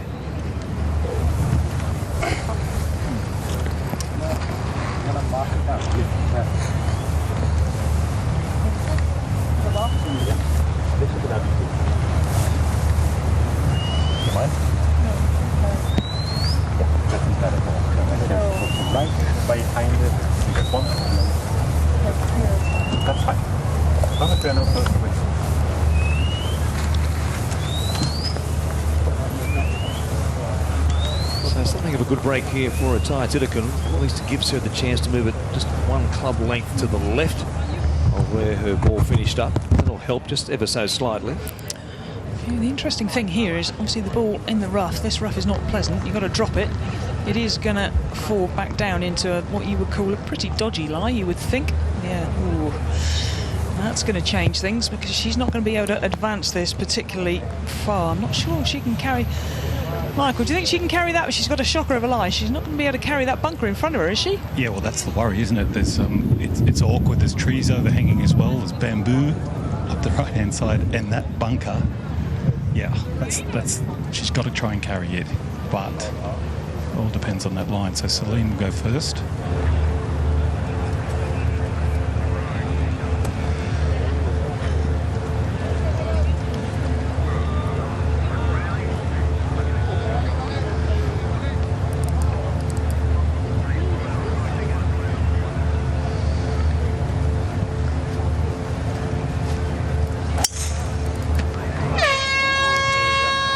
the siren sounds with the ball in the air. Can you believe that? And it ends up a long way left off that hook lie for Celine Boutier. That was a real fact there. The players will leave the course halfway up the second extra hole. Goodness, that you're just sort of wondering the timing of it. You know, she's hit the shot and then the horn straight away. She had to look over. Interesting, very interesting. So in we go. And Taya Titakun, with the siren sounding, able to mark her ball, pick it up, and then she'll drop it again to get things back underway when she returns. And that might be a break, because while it's still likely that we'll still sink to the bottom of that Bermuda rough when you drop it from a vertical situation, it can't be any worse than what it was first time around. Well, possibly not, but of course it's going to be that much wetter, which makes it really harder to, you know, get underneath it as well. Either way, I'm not too sure it's going to be a huge advantage. I just think Celine Boutier might be a little bit ticked off there, to be honest. That hooter went the moment she's hit that shot, and I tell you what, if you give her the option, I'm telling you now, she doesn't want to hit that shot. She would, and it's not just because she's hit a poor one, it's literally the conditions. It's raining, whereas her playing partner has almost been given, well, no option obviously, but she would much have preferred to come back out and just hit a fairway wood. The only thing I will say is it looks like it's lying okay. So she'll mark that with sort of 3 tees or whatever. There you go. And then she can place it back when she comes back out. But that again will be really wet if we have the weather that we're expecting. I'm really surprised they didn't. I mean, they blew it literally the moment she made contact with the ball. Very, very strange. Yes, I guess if you're in the trying to make it as fair as possible, maybe just before they both hit their seconds, but at some point, having played the same number of shots, maybe would have been more opportune. Anyway, she's up there on the left-hand side of the hill in the rough. The good thing is, it's a pretty good angle to that back right pin, but with the ball below her feet in the rough, less than ideal, quite obviously. And we'll come back when we have a clearance from the weather. And the good news is, while it does come in pretty quickly and it can get ugly in a hurry, it also does clear pretty quickly here at Kuala Lumpur Golf and Country Club. So we'll see how it fares. Myself and Sandy are both looking at Warren as though he's been living in cloud cuckoo land for the last 3 days, because all we've seen is horrendous weather for hours on end when it comes down. No, it does clear. You can just catch the edge of the cell and only might be half an hour or thereabouts. And whooshka, there it goes, straight through. Gotta think positive. It's a glass half full, Trish. Here is Celine Boutier and Taya Titakun. They're in this playoff, second extra hole after finishing tied at 21 under par. Titakun, marvellous birdie after hitting the green in 2 at the 18th in regulation. The eagle putt to win, made a 6-footer for birdie to force the playoff. And now they will both, for the moment, go back to the clubhouse and get the pleasant air conditioning to relieve themselves for just a short while, because it has been oppressive once again. So steamy and warm this week in Kuala Lumpur, and we've had a dramatic finish, as it's had the chances to be earlier today, with so many close to the lead. Yeah, definitely. I mean, at one stage, Pei and Chen had the lead, Rose Zhang had the lead, Sunapura had the lead, Titakun had the lead, and then Boutier. So 5 different players had the lead coming into, well, during the course of this last round. As it's turned out, 21 under. I'm not sure we would have picked that score at the start of the week. It's very impressive, but a superb round of 64 from Celine Boutier today. Jasmine Swanepoel, Rose Zhang tied for third there at 19 under. Both of them had the outright lead at one stage of the 4th round. So we have a suspension of play. We are in a playoff at the second extra hole. We will leave you for the moment from Kuala Lumpur Golf and Country Club. And when we return, we'll see who will take the Maybank Championship for 2023 between Celine Boutier and also Taya Titakun.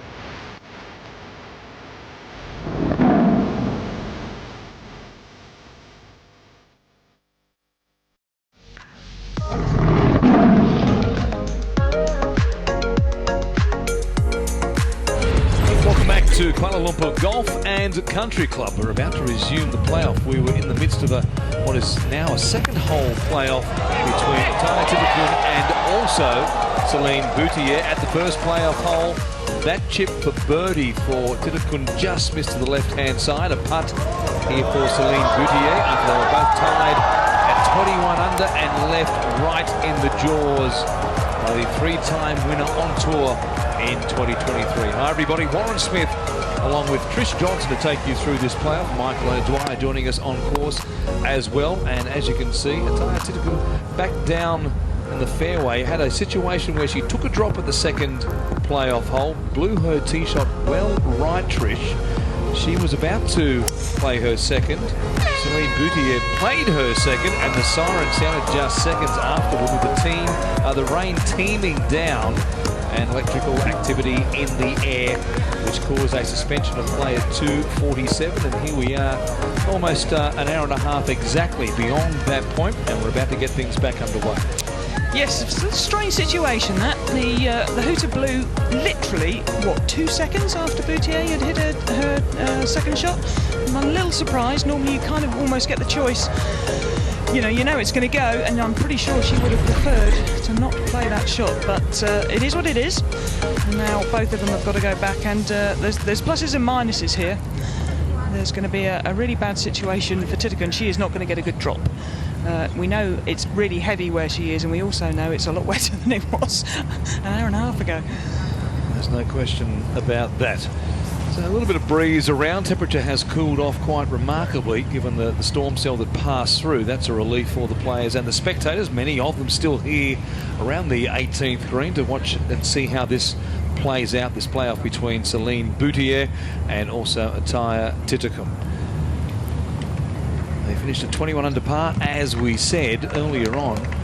Celine Boutier began the day 5 shots off the lead of Rose Zhang, who was at 18 under overnight. She was at 13 under Celine Boutier to begin her final round. Fired a 64, 8 birdies, no bogeys. That was tremendous, and she's taken the chance here to roll a few putts after both players have been over on the 10th tee, using that as a bit of a mini warm-up range, which is adjacent to the 18th. And she's ready for action now. She'll head back down to where her second shot finished on the left-hand side in the rough. Awkward stance coming up, but she will be able to place her ball to get things back underway. And Taya Titikun, 2-time winner on the LPGA Tour, 20 years of age from Thailand. She'll be wandering back down to her shot. It's going to be a very awkward shot that she has, having missed that tee shot well to the right, while she'll be able to place her ball. It's not going to be an easy shot for her second. No, it's certainly not. It wasn't going to be easy when she was there first time around. The lie was pretty awful. Obviously, she got a drop from the plug ball, but she's got an issue now because she's got a bunker up on the right-hand side, and unless she gets incredibly lucky when she puts the ball back down or drops the ball back down, I don't think she's going to be able to carry that. So she's going to leave herself a lot longer shot, third shot in than she would be used to. However, we keep seeing players get very close to this hole, and no one's played a good pitch shot, so it'd be quite nice to see someone have a full shot in and see what they can make of it. Yes, that bunker she's going past now is the one that might be the bit of a problem for her. It's some 75 metres, 80 metres or yards, as we're using this week, in front of her situation, but she's well to the right in the thick Bermuda rough, and with the wet grass complicating the issues as well. You can hear the water that's in the fairway there as the car pulls up. This was her tee shot, the second extra hole.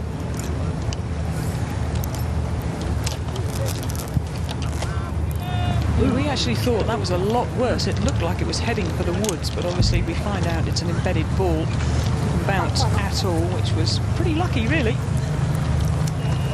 Piece of fortune there with the ball plugging as it did. Now we rejoin her live right here. The rangefinder out, working out exactly what they're trying to do. See some overhanging branches there as well. Might be a bit of a problem. Not easy to shake the ball out of this Bermuda rough, so you take a chance if you line up left and try and fade one. There's the siren blowing twice to signal the resumption of play. Cheer from the crowd ringed around the 18th as well. I know they're going to see This championship concluded now. The storm has passed through. Nothing else on the radar, and that's a good sign. And we'll see who takes out this Maybank Championship for 2023. Okay, well, she's obviously placed the ball back down where she thought it was. We can now see some of the ball, which is a little bit strange. However, she's obviously got a very good break there. Sure has, Trish. 85 yards to the back of that bunker in front of her. It's come out low, and she's got over the first one. How far is it running? It's gone to the second. It looks as though that might be the case. I think it ran up the face, Warren, and then back down to the flat part of that second bunker, which was another 20 yards or so on. Just flexing that right wrist as well. That was very heavy contact through that thick rough on the right-hand side as well there. So she hasn't tweaked her wrist, trying to just massage that out of the rough.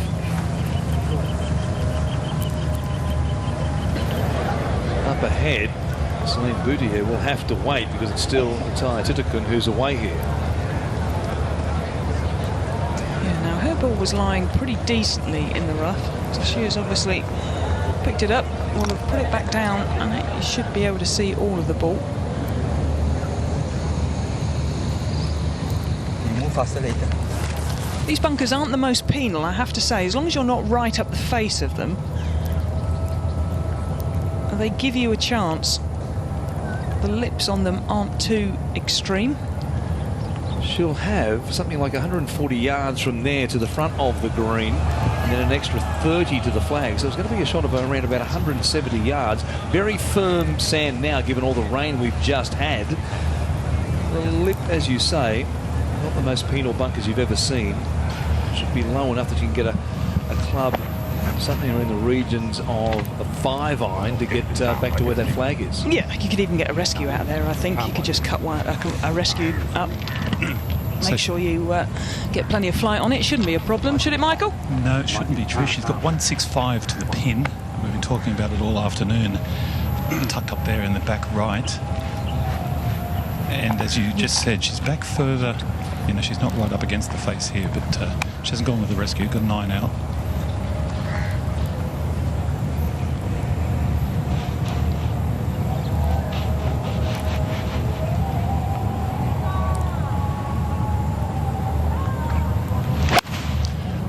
She's nipped it cleanly. Is it enough club? Yes, it is. Finds the green, a long way from the flag, but in better shape than she was first time around at the first playoff hole.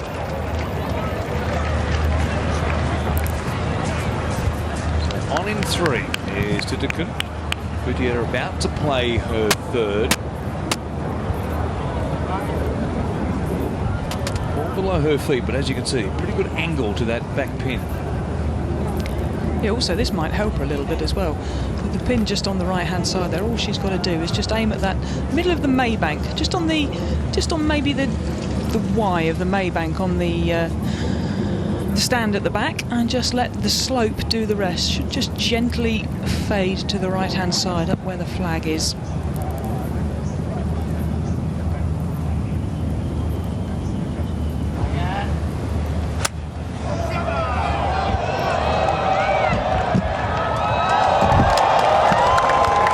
Be a very similar putt to what she had at the first extra hole. Yeah, well, I think you'd have to say that she's in the driving seat at the moment. It's a long 2-putt for Titikun, no question about that.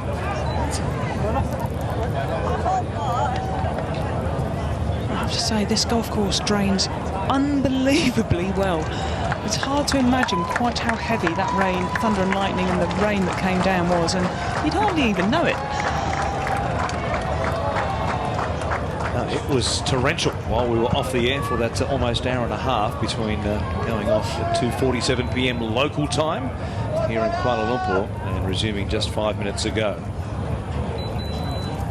So Titikun here, come up the slope.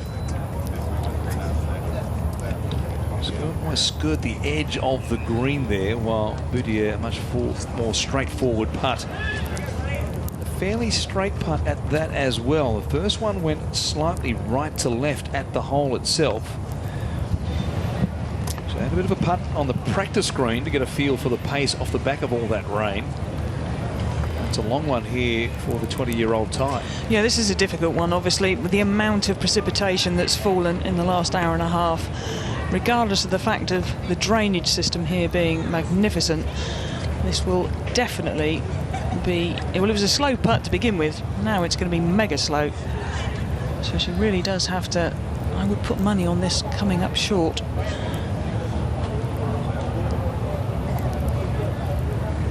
Almost a double breakup by the look of it. Have you feasted your eyes on this, Michael?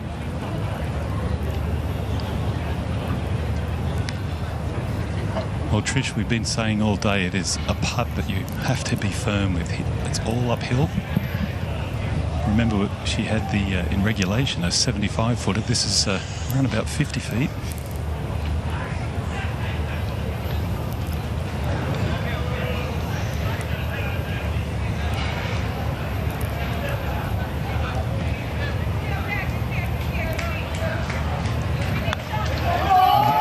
Given it a good old thump up the hill.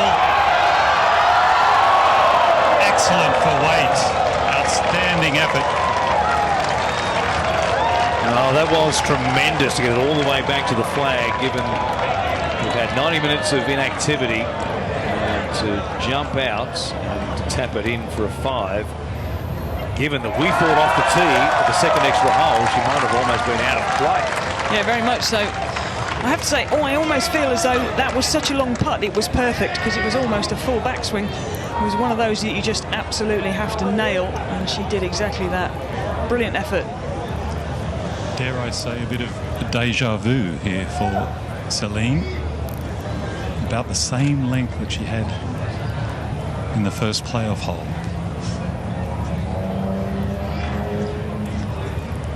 Crowd out here has stayed. It's fantastic. So many people have stayed to watch this conclude. Well, they all had to scurry for cover because it was coming down in sheets of water. Yeah, about a half an inch we got in that little burst. For birdie and the win of this Maybank Championship, Celine Boutier.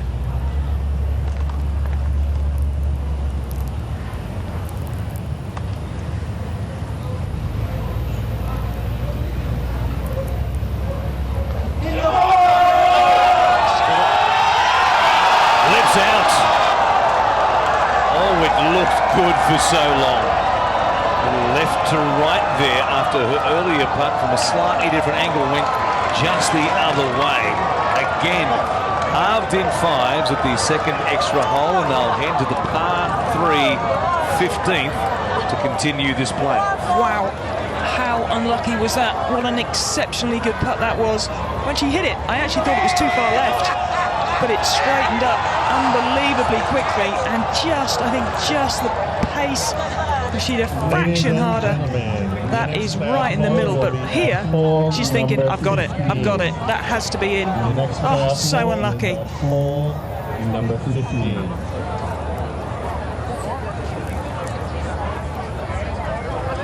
Well, she was doing almost the limbo, trying to just, with a bit of body language, make that dive in the right edge, and it looked as though it was going to.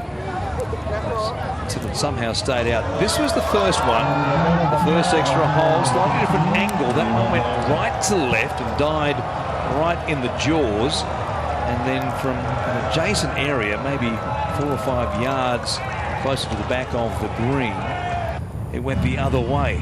Great read on both occasions from Celine Boutier. Oh, I think she's hit 2 excellent putts, to be perfectly honest. You know, you have a putt to win. I don't think you can do a lot more than she's just done there.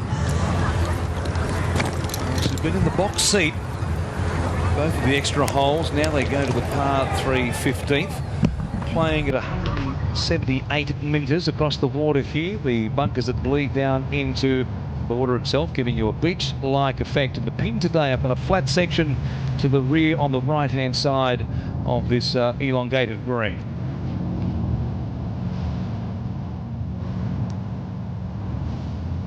Not much breeze to speak of at the moment. It's hardly been a factor all week. Yeah, Kuala Lumpur Golf and Country Club, so not much elevation change either between the tee and the green. I think the tour official there is just sort of trying to explain to them that they're going to play this hole, and if this hole is halved, then we go back to the original plan and go back to 18 again. I think yes, and then we just keep bouncing back between 18 and 15 until we have a winner. This is a cracking hole, 15. I really do like it. It's just a shame in a way that the pin isn't on the left-hand side. So in regulation, this is where they hit it to. Boutier 21 feet under the hole, 2-putted for par. Titakun 12 feet above the hole. It was the first of 3 birdies she made in the final 4 holes to force this playoff. It really got things going. As you can see, if you can get it up there on the same section as the flag, it's a big advantage taking out some of the slopes in this, once again, multi-tiered green. Yeah, I always think this is the advantage. Going first on a par 3. Get one in there tight, put the pressure on. Make your opponent really think about it. You have to hit the green. You're so right, Trish. It is a full-on match play situation here. Celine going first. Not entirely sure she got all of that. It's gone left. Probably.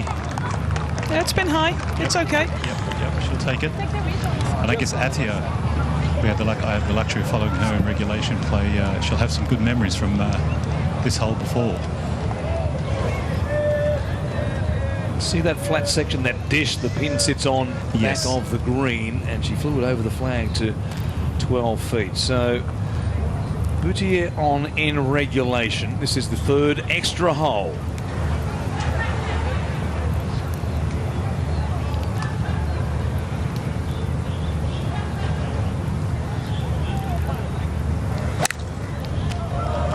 This is towering. It's on its way. A little right. There you go. One left side, one right side. Okay. You just come up a fraction short with that one. That's going to be a tricky one. It's just on the corner of that little shoulder there. It's going to be a bit of a right to left breaker. It's not going to be an easy putt, whereas Boutier's is pretty straightforward. Straight putt up the hill. Yeah, of the two, I think you'd prefer it to be where Celine Boutier is. It would be easy to make either of them. We might be destined to head back to 18. But all will be revealed right here in the 3rd hole of this sudden death playoff between Celine Boutier and Taya Titakun. Plenty of fans making their way up to the green as well. Great that they hung around. Yeah, amazing. I can't tell you how awful that weather was. The great thing about this clubhouse, though, is it gives everybody the chance to shelter somewhere. That was not the sort of weather you want to be outside in. Well, the clubhouse is so big, you'd probably fit 5,000 or 6,000 people inside it pretty easily, I would have thought. It's massive. It is huge. It is indeed. It's a huge clubhouse. It's magnificent. If you've never been here, it's a Kuala Lumpur Golf and Country Club. 50-metre Olympic pool out the front. 8-lane bowling alley underneath as well. Billiard tables, table tennis tables, dart boards, archery adjacent to the facility here, 2 18-hole layouts, a 3-tiered driving range. Blimey, you talking it up. When are you becoming a member? I was going to say, have I sold you a membership You yet? definitely have. Absolutely. Here we are. Boutier further away, so she'll be first to play, but as you said, a more straightforward putt. Yeah, probably, Warren. She's going to come up and over that slope. It's going to break from her left to right. And you can see the 2-tone colours in the green, so it's going to hit it pretty firm to get it going and then let it release down.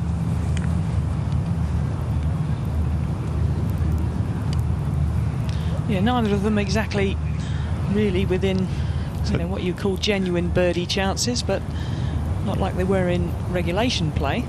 No, well, Celine's got about 33 feet here, and probably a foot and a half, 2 feet of break from her left to right.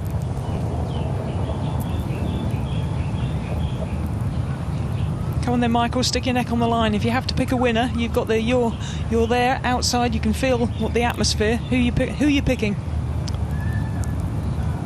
Oh, I was hoping you weren't going to ask me that, Trish, but I will go Atia. Okay. Celine Boutier needed to fire 64 after being 5 shots back to begin the final round to record a 21 under par total score, matched by her opponent here in the playoff. And she has this for birdie.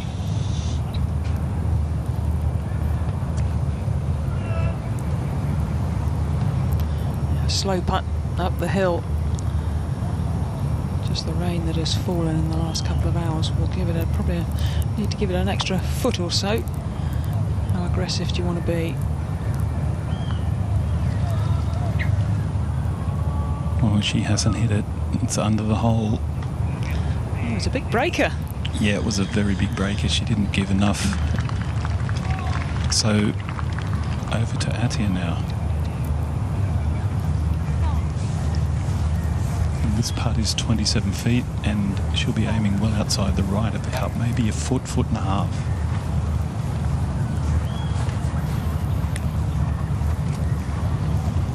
Need to pick a point here as a starting aiming line and then let the gravity do the rest. That's right. Now all the green slopes towards the water. It kind of looks like one of those putts, though. You start it out right and you hit it too far out right, and it's actually going to go right. It's right on the shoulder here. You've got to get this bang on line.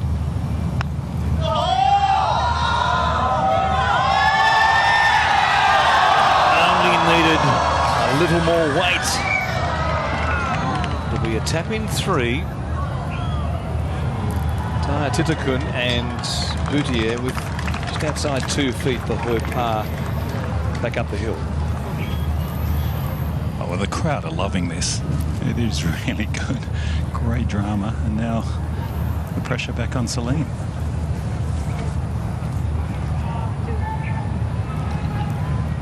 A very good read by the 20-year-old, and now I wouldn't think there's much in this. It's just firm right in the heart, surely. Maybe right half if you have to pick a side, but yeah, not much in it at all.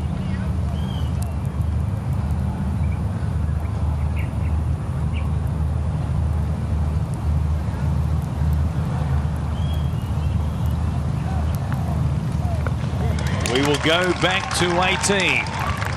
After 3 playoff holes, we still can't separate Celine Boutier and Taya Titakun. You have to think we've got to see someone make a birdie, because 18 is not really a hole that you're going to, I say it, fingers crossed, you don't make 6 on. You have to think there's going to be a birdie then. If we play 15, maybe a little different matter. We could be in for a long night. Well, quite possibly they'll race down to the 18th tee. Weather issues have since left us, so there's no dramas about getting this in the available time. It's only 4:38 local time here at Kuala Lumpur Golf and Country Club, so at least say 2 hours 15 left of daylight. We won't need that long, you wouldn't think or hope, to get this championship decided. Such a near thing. Celine Boutier on that putt, the second extra hole, which lipped out. In the end, a good 2-putt from Taya Titakun, who was in trouble off the tee to make second successive 5. They've both parred 15 and are racing back down to the 18th tee as we speak.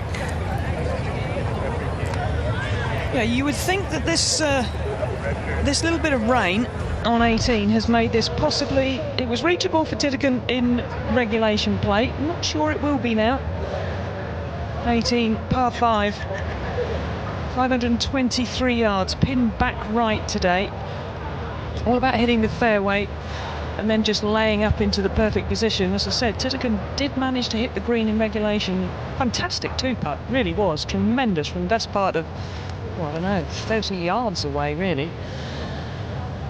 With that little bit of rain that's come down, if you hit it into the rough, it's going to be really tricky, really tangy stuff now. 2 shots, all important. Got to hit the fairway. Looking over the 18th green, you can see the flag there in the bottom of your screen, tucked right in the back right corner of the green itself. The cart's doing overtime. We think they've been charged up and good to go. It's a definite cart course. This, I made a major error earlier on in the week. I tried to go out in the morning and sort of have a quick look at the pins, and I was a little bit late coming back, so I tried to take a shortcut. What I forgot was these carts, as soon as you go off the cart path, they pack in. So I was in all sorts of trouble for a minute. Oh, Trish, you're right. It is a cart course, and I've just walked it, legged it here up 18 fairway.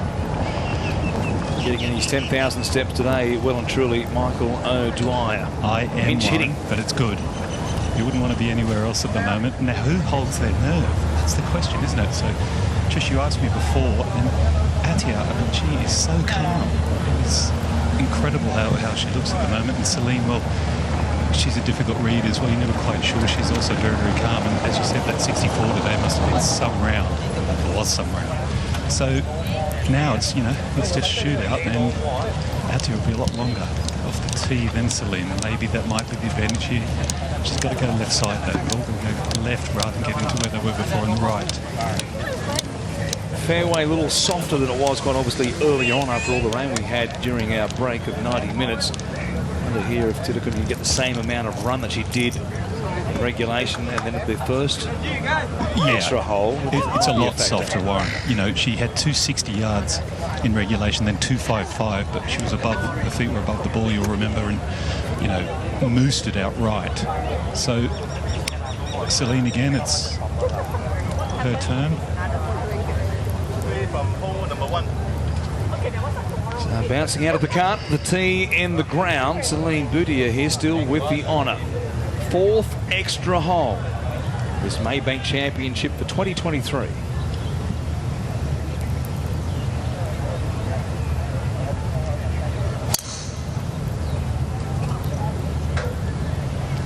Just down the right-hand side, maybe? No, down the left and finish centre.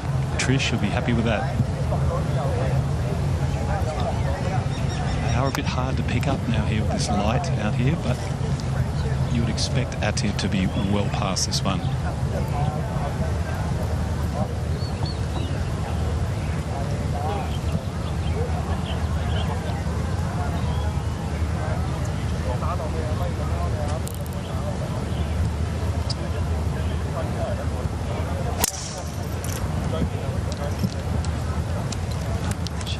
She's given that a bit of extra welly. No run on that whatsoever though, so I'd be very surprised if she can get near the flag, near the green, sorry. Yeah, no run. It's stopped. It's about 10 or so yards ahead of where she was before near that drain, but she's on the hill. So not ideal there for Titican, but no drama done. Might turn it though into a definite 3-shot hole here once again back at the par 5 18th. Boudier down the left-hand side. Caught out by the ball above her feet at the second extra hole where she hooked wildly onto the hill but was still able to make 5, or unlucky not to make 4 with that lip out that denied her the championship. So here they are walking down the 4th extra hole. Yeah, they're funny feelings, playoffs, they really are. The longer you go, the more you think, oh, just come on. It's like the first hole, okay, if it's over and done with, you give your best, somebody makes birdie, then so be it. But once you're down into your 4th hole now you're thinking, okay, I really don't want to lose this. I've been out here, I've played my 18 holes, I'm now into my 4th hole. I really, really want this. And don't make a mistake. It's like, who's going to be bold? Who's going to have, be brave, try and do what is required. You've got to make a birdie. It's as simple as that. How you can do it. Think it out. what's the easiest way, the best way. No one's actually hit a decent approach shot into this hole yet. Not inside. Well, the closest we've seen is Boutier on the last, and that was the last time we played 18, and I'd say she was all of 20 feet. Somebody, give yourself a chance. Give yourself a full shot in and pitch it all the way back. It's not that difficult. Yes, plenty of birdies at 18 in regulation today, despite the pin being up in that back right corner. So a 4 is very much in the reckoning for either of these two players. You can see there ball positions earlier on from our second extra hole, where Tidekun was way to the right-hand side. It's been a long day for both players. Celine Boutier teed off at 8:55 this morning, would have been at the course somewhere around 7 a.m. or just after, a bit of stretching in the room and then warming up, going to the range, having a putt, having a chip. Teed off at 8:55. Hot, steamy conditions all the way through her round. Had to wait to see if there was a playoff, and then got 2 holes into the playoff, or a hole and a half, then had an hour and a half off. I mean, mentally, hard to stay sharp over this length of time. Yeah, very difficult. I saw Maya Stark earlier after she played 9 holes, and you know, the weather was really boiling hot, and she was saying every alarm call this week has been 4:30. That is such a, you know, you're not getting a lot of sleep. It's energy sapping out on the golf course. You've got a fairly long trip back to the hotel each day. It is not easy on these players physically. And obviously when you physically get a little bit tired, the mental fatigue can take over as well. Coming up to the point where it's almost 8 hours after Celine Boutier began her final round. Second here at the 4th extra hole.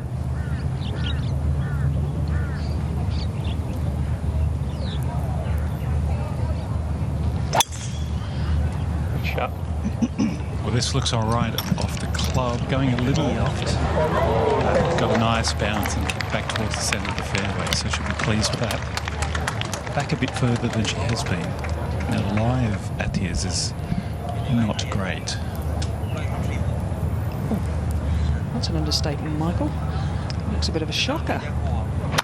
It is a shocker, and that's come out as a shocker. Get going. Oh, and she just landed it over the bunker and got a good kick. So you remember before she was in the bunker on the left-hand side. She's on fairway now. And out of that bunker before, she hit a 7-iron. So I'd expect an 8, 7 or an 8 here for her next shot in.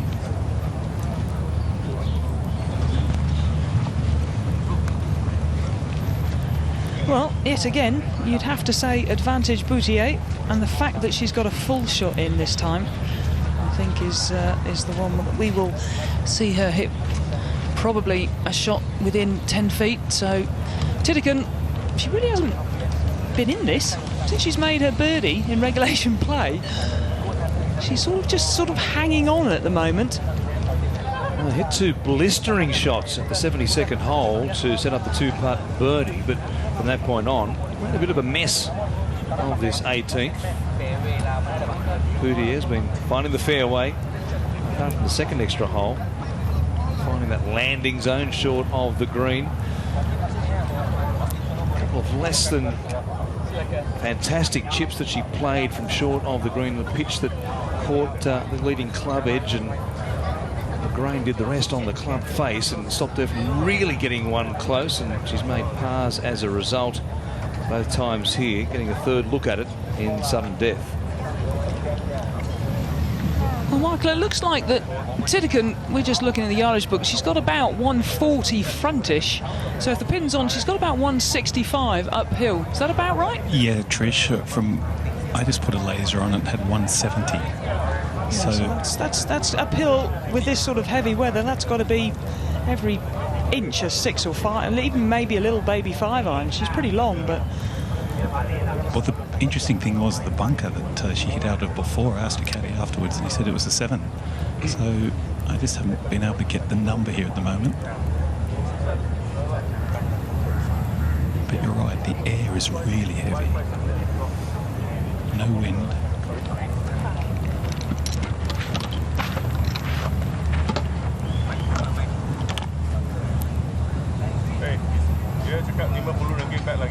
So third shot for Tidekun, 160 yards away.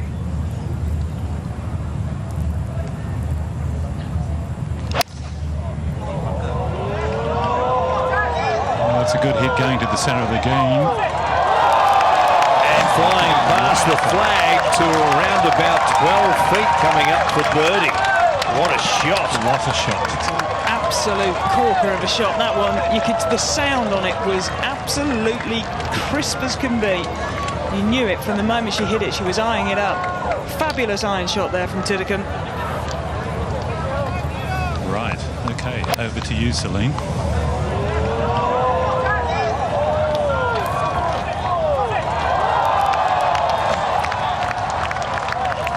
Fairly flat back section of that green, slightly down the hill, but extremely makeable. Can Boutier match or better that? She's a little bit further up than I thought she would be. It's still not maybe a full shot. That's a bit like that one she had earlier, Trish. The same length.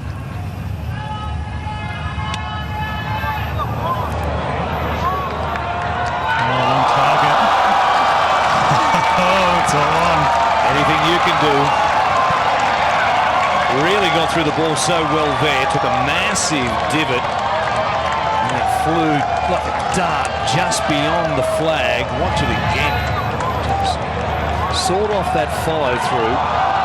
And hits it to around about 8 feet for birdie. It would be quite ironic having had 3 holes of sudden death with all three holes being halved in pars. They both halve in birdies. Well, if you had to have a bet on it, that's exactly what you think's going to happen. But the advantage here, I think, is Tiddicombe's, because I think it's her to putt first. If you knock that one in, the pressure on Boutier will be substantial. There's not a lot of movement in either of these putts. Tiddicombe's is going to move left to right down the hill a fraction, as is Boutier's, but Boutier's is more straight down the hill. Very much depends on how brave you want to be, how hard you want to hit it, whether you're going to take a little bit of break out of these putts. But 2 tremendous shots in there.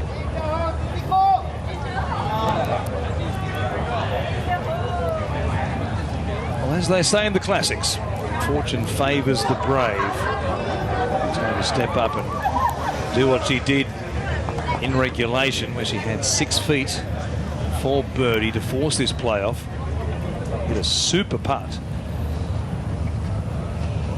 Chance here to be first in with a 4. Yep, it's going to be left to right. Pick your line and let gravity do the rest.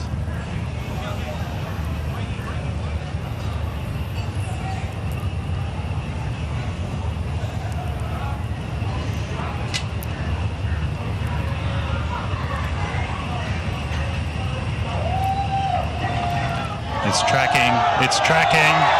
It's in. Taya Tiddicombe. She makes birdie at the 4th extra hole. Applies the blowtorch to Celine Boutier. Did I just see a little punch there? A little bit of celebration. Just as she knew, just as it was just short of the hole there, a little punch of the air. I knew that was in. Oh, just there. Fabulous putt. That is a really good birdie from where her drive ended up. And her second shot ended up as far back as she was. Tremendous mid-iron, set up birdie.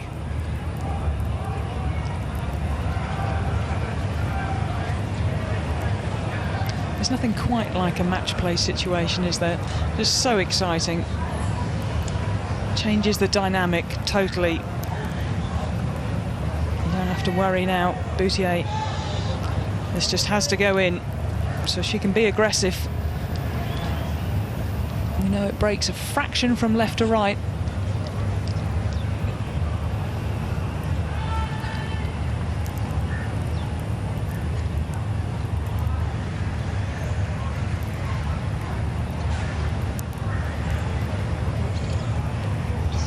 This to send us to a 5th extra hole.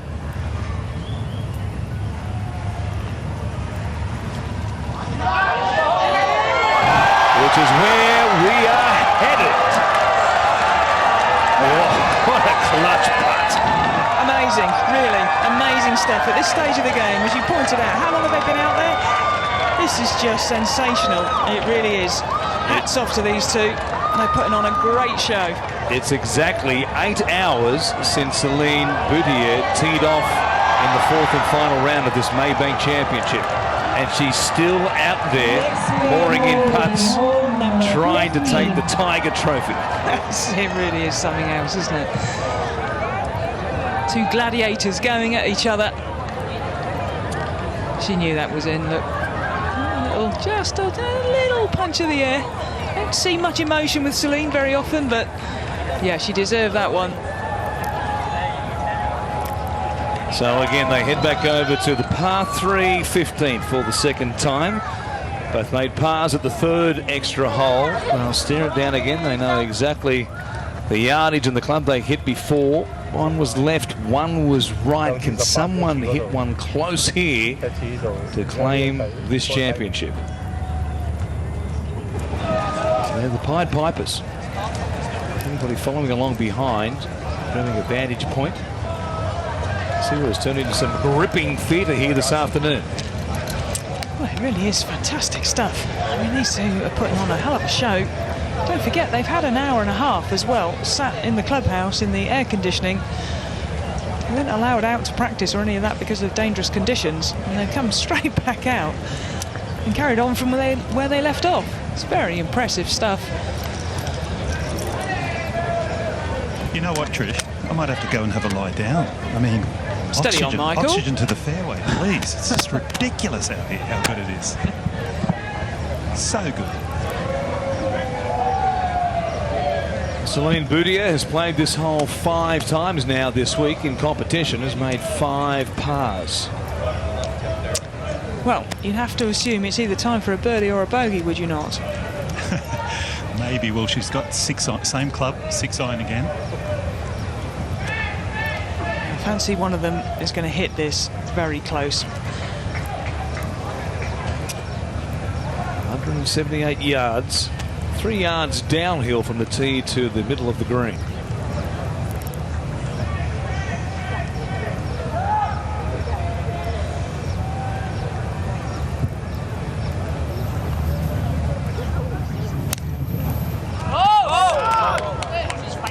To be heading left again.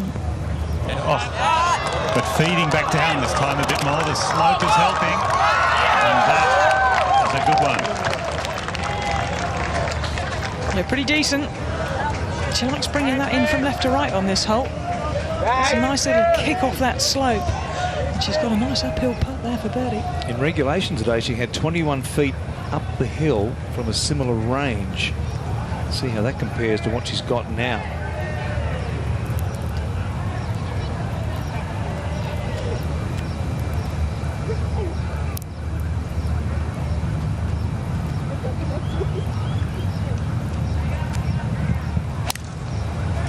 This is towering for Matthew. Looks to be right side again. Maybe. Yeah, she really got a good piece of that adrenaline. Yeah, it's similar to what she had first time around in the playoff, the 3rd extra hole, but just falls off the putting surface itself, and that will be again a putt that's diving right to left down the hill. Yeah, I think she's a little bit further up though. She was below the ridge on the first time, but I think she's a little bit closer, so she won't have quite so much right to left, but she does, unfortunately, she has a little bit of the semi-rough to go over, which is going to be tricky with how wet it's been out there. That might just slow it down a little bit, but you'd have to say advantage Boutier.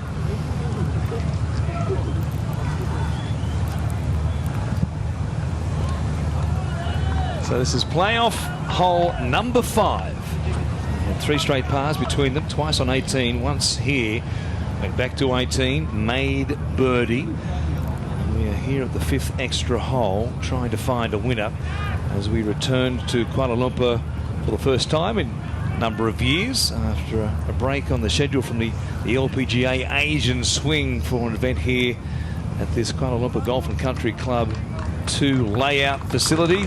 It's the first time the women have played the West Course. It's been quite the venue this week. Let's take a look at the playoff to this point. Just to recap how we got here from earlier on. Third playoff hole. Boutier's up and over the ridge, diving below the hole. She would roll that in for a 3. Titicun, for a long time there, this looked pretty good. Yeah, it really did. Tap more pace, and I think she holds it. We don't go to one of the playoff holes, but just dies at the hole and then takes a left turn. Pretty good effort from where she was, though.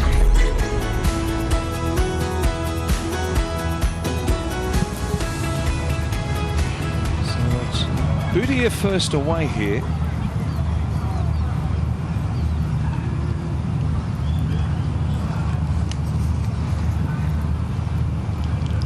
I think she's first away. Looked like she was further away. Yeah, they're from asking where... each other the question, I think. Who is away here? I think they might have to get a bit of... If I looked at it from this angle, I would have thought Titicun, but... Oh, there you go. She's 15 feet, according to our calculations. So, although they're not convinced it's as clear-cut as that. Well, that's pretty clear-cut. 15 feet, 24 feet. Ataya, it's you. Let's be honest. I think they've settled on that now. Is she going to leave the flag in? Oh no, they've got there. This is 10 feet, girls. They want a measuring device used. But here's Lauren is coming up with his official from the LPGA to have a look. Celine's caddy, Jeff Snow, did some pretty prominent pacing there. Crosbucker, one of the officials this week, looking after things on the rules committee, and he does agree it is Titicun first to play. You can see she's got to get over that, just that tiny little bit of semi-rough, if you like, and then it's going to be downhill. This could be quite a quick putt. It's just that first bit. She's got to get the right pace on it. And if her last putt was anything to go by, it's going to be a little bit right to left once it gets on the green.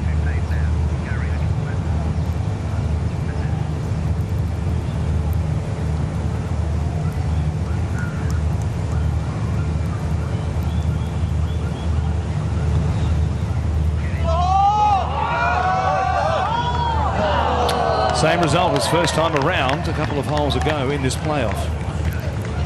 Yeah, pretty good effort. Never quite got it started far enough out. Never really gave it a chance, but a good solid par. I think this is Boutier's chance. Michael, pretty straightforward putt, this one. Yes, Trish. And to quote you, she's just got to give it a bit of welly uphill. Don't be shy. And she won't be, of course. This is to win the first ever Maybank Championship on the LPGA. Maybe a little bit of turn. Yeah. Just a fraction. Is it going to go a little bit left to right up the hill? A fraction, I would say. Not too much. I went and had a look at it before. Half a cup, maybe. Cup at absolute. You don't want to give too much of it away.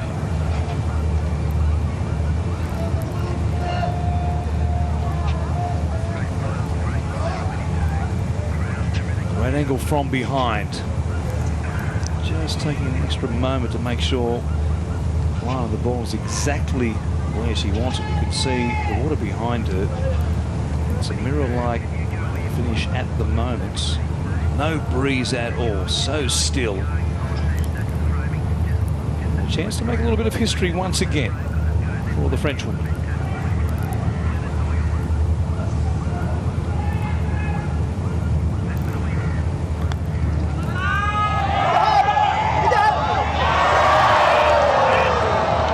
As much as she thought. No, Trish was right. There was only a hair in it. Didn't break, and away we go again. You know, we were talking about gladiators before. The big puff of the cheeks from Celine, and it was a pretty big world title fight last night. And this just feels like that. It's punch, counter punch, amazing. The only snag is you can't win this one on points. Needs to be a knockout blow here in Kuala Lumpur at the moment. We're about to go to playoff hole number 6. We've been out there for 50 minutes after this one resumed at 4:15 p.m. local time, and they will head back to 18 once more. Very different reactions from the two players there. Taya laughing a bit, thinking, you know, it's quite enjoyable, quite funny. Celine was puff of the cheeks as if to say, seriously? Are we going again? She's now in her 9th hour of work today, not including warm-ups and stretching earlier on. Yeah, it's been a long old day out there. So we look down on the scene there at the 18th, the par 5. We're headed back there once again. I don't want to tempt fate here, Trish and Michael, but of course the longest ever LPGA playoff was 9 holes. We're at number 6 at the moment. Right, what's your point? It's... My point is, I think they picked 2 holes here for the playoff. It's hard to separate them on, quite obviously. Yeah, it really is. 18 was always going to be one of those holes.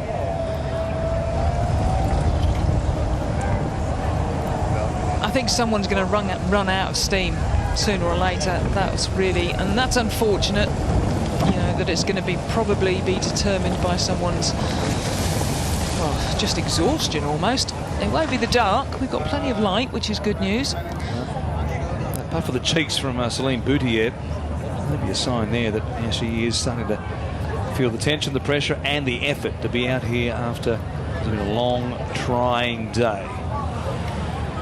She's probably just thinking to herself, do you know what, if I just hit that putt on 18 in regulation play a tad harder, I wouldn't have had to go through all of this. Well, she's lipped out twice at 18, hasn't she? And either times, the putt going in would have won her the title. Once at the 72nd hole, once, of course, at the second extra hole. Both putts looked very good. They did. She's been brave, though. She had to hold the putt on the back of Tiddeken's birdie down the hill. Never looked out that putt, so... Well, Trish, Warren, I'm back in position, would you believe, for tee shots of 18. Have you not got a cart out there yourself? I have got Michael? a cart, don't worry. I've commandeered one. I just fell out of it when Warren said a 9-hole playoff.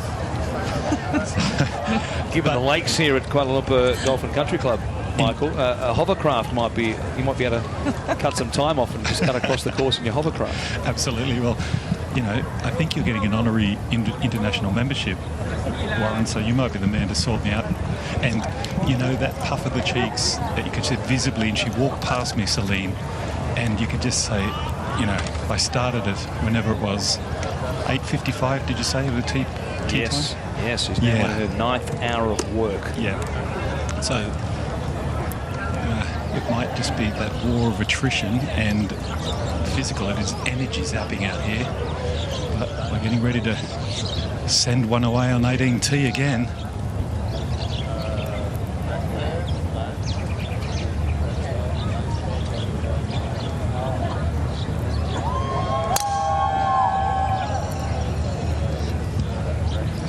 She likes it. She likes it, bends down, picks up the tee, that's good. And really is just fantastic. It is an amazing experience, this event, a first-time event. Loved the week, loved the experience, and then to have a playoff like this with 2 international superstars is fantastic. Really is. Taya Tiddekin here. See if she can find the fairway. She struggled with the blocks down the right-hand side in the playoff.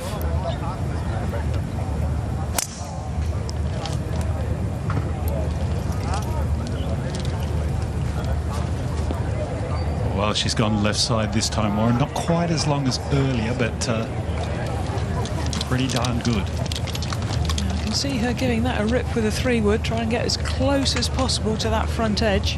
100%. If Trish Johnson was her coach now, that would be exactly the strategy, wouldn't it, Trish? Certainly Rip it. would. Certainly would. Wish I was her coach. Geez, that'd be a fun job, wouldn't it? No, just turn up on the range, take a couple of videos and say, all looks good, bat on. Mate, you're good. Go with it. Believe in yourself. 14 years of age she was when she won her first LET event in Thailand, the Thailand Open. I remember everybody saying, oh, this young kid, 14-year-old, won an event. It was sort of like, crikey, how can you let a 14-year-old beat you all? And then you realise, yeah, that's because she was pretty darn good, even at 14. She was always destined to be a superstar. Has been world number 1 very briefly earlier on this year, not for long. But I'm pretty sure, although there's going to be a lot of young players all vying for that number 1 spot, she will get back to that position at some stage soon. Member of the team that won the international crown for America earlier this year. 11 top 10s this season. Remarkable consistency. A 2-time winner on tour. She'd like to win this individual event to really round out a great 2023 campaign, with still big events to come, including the race to the CME Globe Championship. Yeah, very much so. So let's take a look and see what they did off the tee. Not much difference there in the length of both of them. 253 off the tee for Boutier, 260 for Titakun. Should be relieved that she's found the fairway after being down that right-hand side in the rough and the softer ground during this playoff. You know, Warren, it's a flat stance for Atira as well, so she'll like that. She's got 268 when it's her turn to play. 268 to the pin. You'll remember she hit the green before with 260, but the air is a lot heavier now. You can just feel it. It's so humid. It really is very energy sapping. And Celine will be first to play. She's got 277 to the pin. We know she can't get there, but it's Trish. Where will she land? Because last time, you know, she was up a little too close really for her and hit it in there, finished with a birdie, of course. Is she going to play that strategy, or well, I haven't seen her change her strategy at all on this hole, so I have to think, especially after the last time she hit a pretty good approach shot, didn't she? She did. So she must feel like she's got that down pat now. Personally, I'd prefer to have the full sort of, you know, sand iron in the maybe the sort of 75, 80 yarder where you can give it everything, but these players seem to like having the shorter shot. Okay, well, she's ready to go again.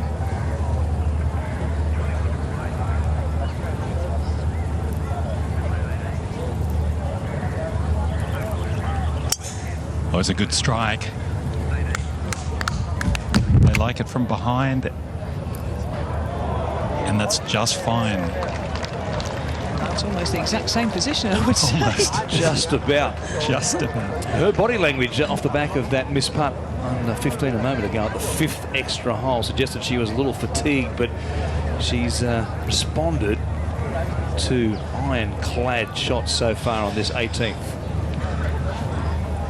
Titakun, she's going to larrup this one as hard as she can. Right. Going left. Don't think it's going to get there though, Trish. Oh, not even close, Michael. Not even close. Yeah, heavy air. Heavy air. Right.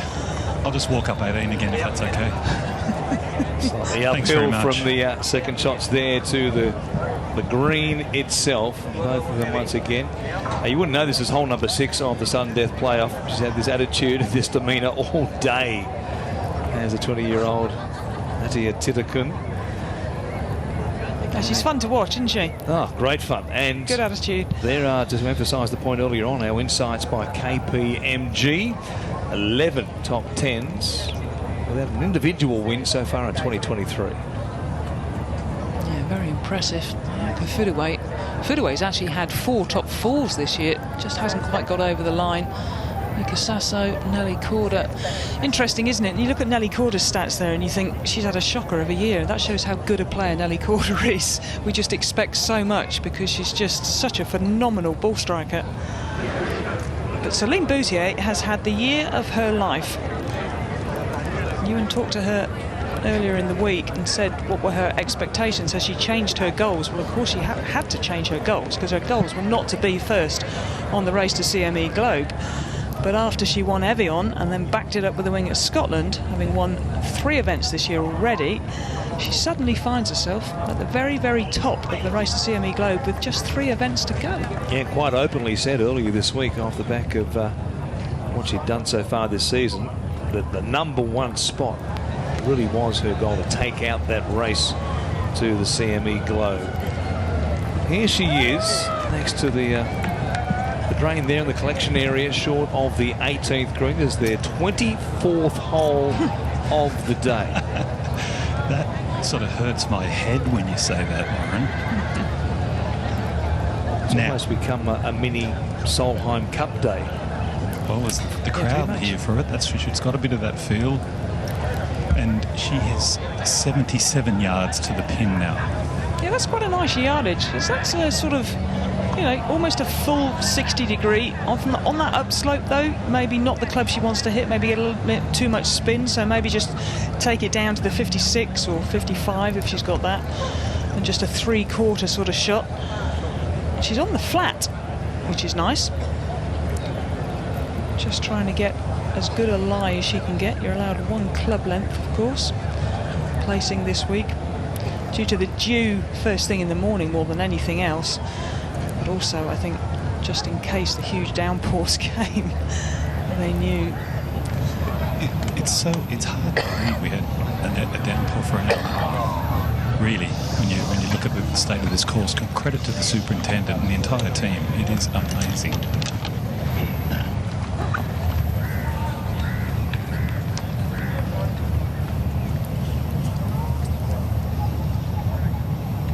Played a nice shot from in this vicinity. The 4th extra hole. Made birdie to extend it. Titican also making a 4.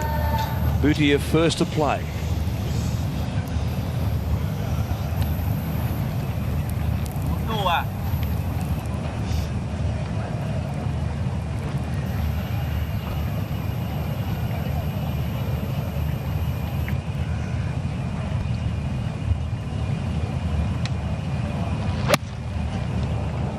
He's heading straight at it. Just over the back and buries in the Bermuda rough as well.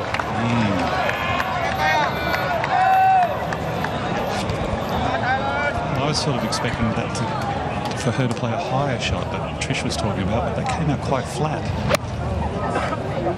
It was more a full swing, that's for sure, but that has flown, well, at least 5 yards past the flag, and that cannot have been what she was expecting.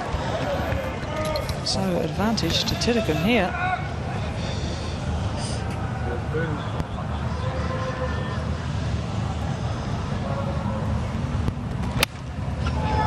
He's thrown this right up at it, trying to get to that back tier. Didn't quite get there, and she thinks that's a 4 out of 10 given the opportunity she was just presented with. Well, the only thing I will say is that is not an easy up and down for her playing partner, Boutia. It looked like it sat down in that heavy stuff. Behind it's going to be a pretty quick chip, so I'm not sure she knows that. I think she was eyeing on the side of caution, just again didn't quite give it enough. But Boutia, this is going to be a tough shot, especially with the wet grass now as well. Wouldn't have been too easy before the downpour, but now would have really sat down and grabbed. She's going to need all her levels of ability to get this shot close.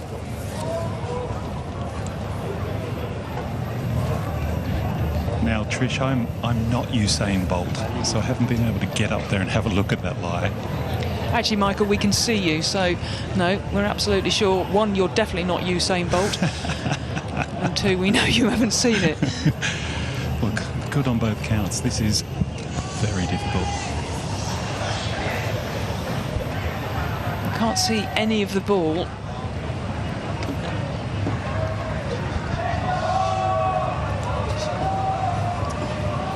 She's got to keep accelerating through this. What she can't do is just sort of slow down on it, because that will just get tangled up. Got to keep the pace up, but keep the club face underneath the ball. Make sure she keeps the club face open all the way.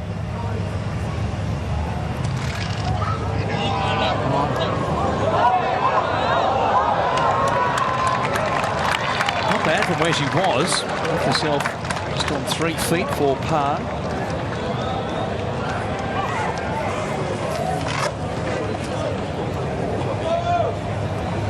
As you said, you see the ball there. It was very much a stabbing motion, almost no movement with the lower half. Popped it out very nicely. Yeah, pretty well played, to be honest. You can see keeping the club face square there, making sure it doesn't get tangled up. Quick shot down the hill, that one. So we've seen this putt before.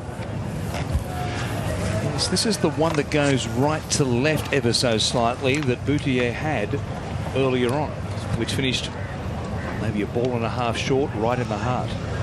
That was back at the first playoff hole. Here we are at the 6th playoff hole, and this for the win.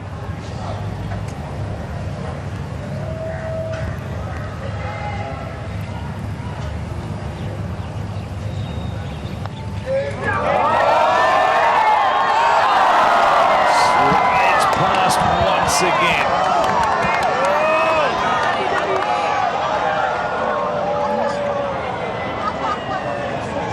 Titican first in with a 5, and still pressure here on the par putt of Celine Boutier, which might be just a little bit more than 3 feet. I think it's more like could be near a 4, isn't it? Warren. Yeah. It's not a gimme by any stretch. Great speed, just always on the low side. Left edge, perhaps. Again, it's find your line. Let gravity, let the hill, let the slope do its work. This is pressure right here.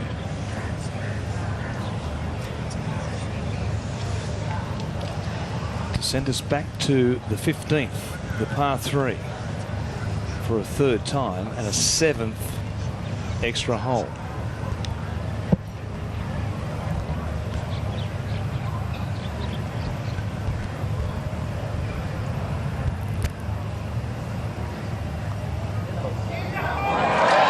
Well done. Very good up and down. Another relieved look on the face of the 29-year-old. She'd only go and hold it, wouldn't she? Outstanding. Yeah, that was a very funny look she just had on her face. Just one of total exhaustion, but you know you've just got to keep going. Give it all you got. Will be at hole number 15. Well, if they walk to the 15th tee once again, when the playoff began, my little notebook here in the commentary box, I just drew a line across the page thinking, well, I only need 1 or 2 of these boxes. I've filled out 6 of them now. We're going to number 7. Yes, it's, I don't know, it doesn't seem, watching it doesn't feel like we've had that many holes, but I'm sure Michael would say the complete opposite as he's walked every single one of them. I reckon we've had a few holes, Trish. Yeah, I thought you might say that. Closing in on the all-time record of 9 on the LPGA Tour as far as playoffs are concerned. At some point, somebody will hit one close, I'm confident in saying, here at 15. Or They someone's both do going to it. hit a shocker. Or they both hit it close and both make 2. Yeah, absolutely. I think they know that you're flying home tonight, and I think that's what they're doing. They're thinking, oh. There's some debate about that right now, I can tell you. It's getting close. Come on, girls. Let's sort this out now. It's really interesting to me. We're seeing a very different demeanour. I mean, it looks like Titican is thoroughly enjoying this. But to be fair to Celine there, you can see they're having a little conflab. Yeah, she's smiling. You know, now it's got to this stage where it's, are you delirious? I don't know. I might be delirious. I'm not sure. And they're having a giggle, so good on them. But the crowd are just lapping it up, as I'm sure Warren is, and you are, Trish. And if Sandy could bring, you know, a cold drink out at some point, I mean, she's very clever. She knew it was going to go to a playoff, didn't she? Sandy would love to bring you a cold drink out, but unfortunately, she's a little bit worse for wear with her poor foot. And like Elvis, A lot better. she's left the building. And also, she's left the building. Guess what club? 6 iron. Well done. Thank you.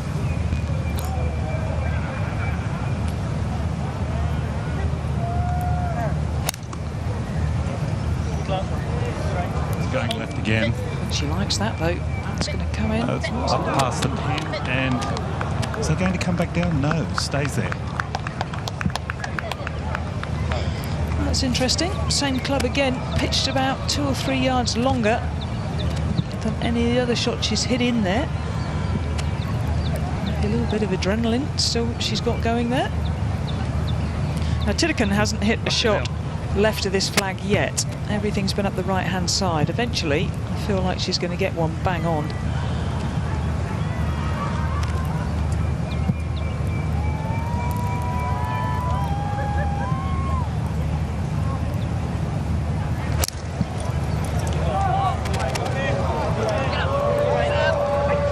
talking to it, and it was listening. That was a beauty, all over it. You could tell she liked it the moment she hit it. Bit unlucky not to just get a tad more release. That would have been literally a tap-in birdie.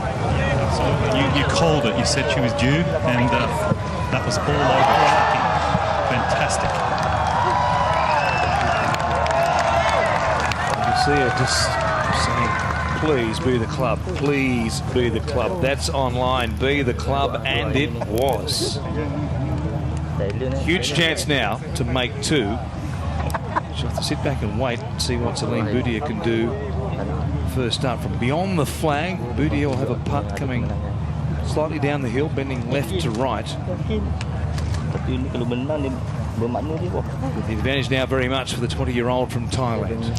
Very much so. I was just thinking, if you were a punter coming in here to watch this today, my word, and you've got no allegiance to either player, you are literally having a whale of a time, aren't you? You don't want this to end. These poor players, they're going to be on their knees exhausted, and the fans are just like, go on, crack on, keep going. Brilliant fun, great to watch. When the storm hit to stop things midway through the second extra hole, we might have had some fans who said, boy, there's some free golf happening over there. I might race out and have a look. And, well, they've got an extra 5 holes to this point. Yeah, it's been amazing entertainment. Two players going at it, hammer and tong. This is a really good opportunity for the first time for the Thai player. Put it past Boudier to knock this in, though. It's the sort of things that happen in playoffs. It's just, there's no rhyme or reason to who wins a playoff, ever. People often think that it's always the player that sort of has the momentum going into the playoff. It doesn't work like that. It really doesn't. There's no set sort of course for how a playoff goes.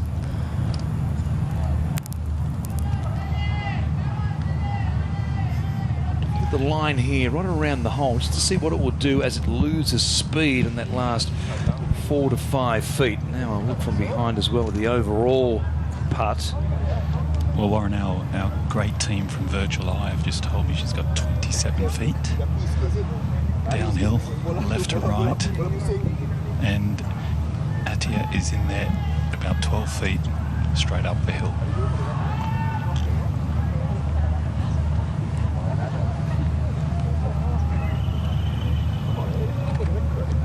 Looks like it just has to go to the right in that last 4 to 5 feet region. Without doubt. I think the difficulty is, I think the very first bit here goes right to left. So she's just trying to figure out, okay, I know it goes left to right at the hole, but it's the first bit that goes right to left off the bat. How much is that then going to come back? It might make this putt almost straight, in all honesty. But you've got to get it started on absolutely bang on the right line. She had a little walk about halfway down then, didn't she? Just to check out that first bit, as you say, Trish. So 27 feet. Yeah, pace shouldn't be a problem, Michael, because it's downhill. Yeah, she's definitely allowing a lot more right to left.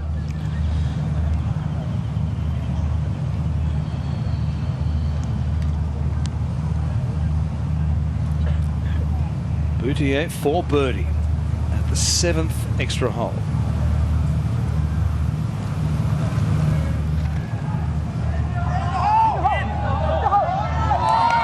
Didn't do as much early on as she thought. No, it looked like she overread that slightly, but it's easy for us to say. I think we've seen that putt quite a lot today. It was a positive putt, though. Gave it every chance.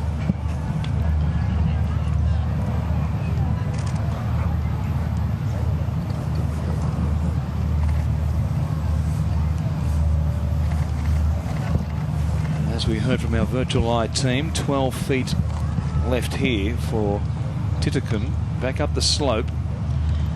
And again, not a lot in this putt.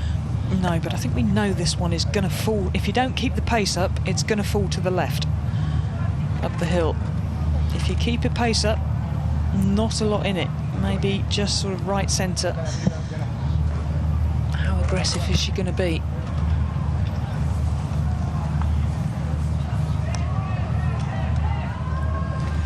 this for the win. The 7th try in extra time.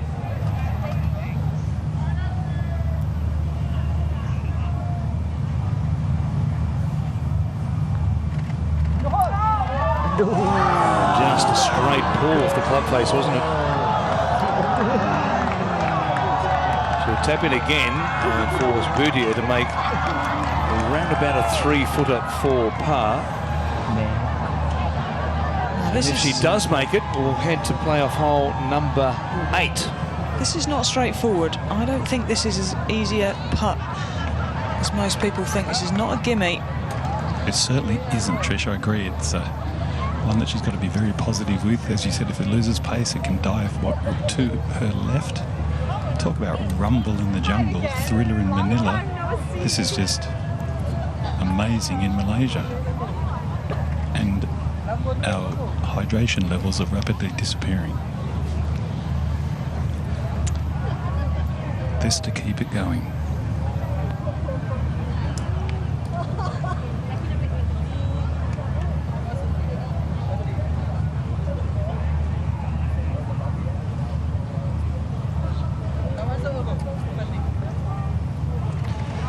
Let's do it again.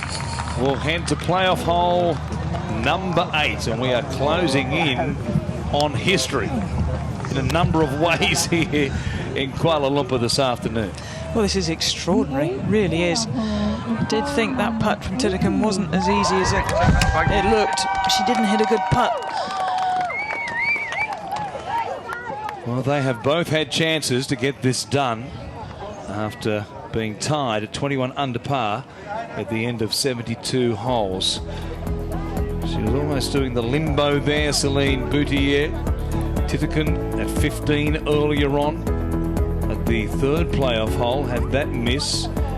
That was for a make, but then matched with a birdie 4 by Celine Boutier at the 4th playoff hole. They went to 18 once more at the 6th playoff hole, and that one slides past for Titikum. So that long par-saving putt there that Boutier had left, it went in. They part again at 15. They've been there 3 times. This will be the 5th time we'll have seen the 18th in the playoff. Well, I don't know what to say anymore. It's extraordinary, really. They have picked 2 holes, as you said. 18 is always going to be one of those holes that you're never going to make eagle unless you hole your 3rd shot. So it's not a tough hole. 18 is actually probably one of the easier holes on the golf course. It's just where the pin position is today. That's the tricky bit. So we were always going to be tough, but I thought 15 might come in handy. And someone might make a deuce on that hole. Yeah, I really thought Atia Titikum would make that putt just there up the slope, just a little right to left. I mean, it was right in her wheelhouse, wasn't it? Yeah, it was a poor stroke, maybe just a bit of a tired stroke, in all honesty. Can't blame these players if they're getting a little bit fatigued. They've been out here a long time now.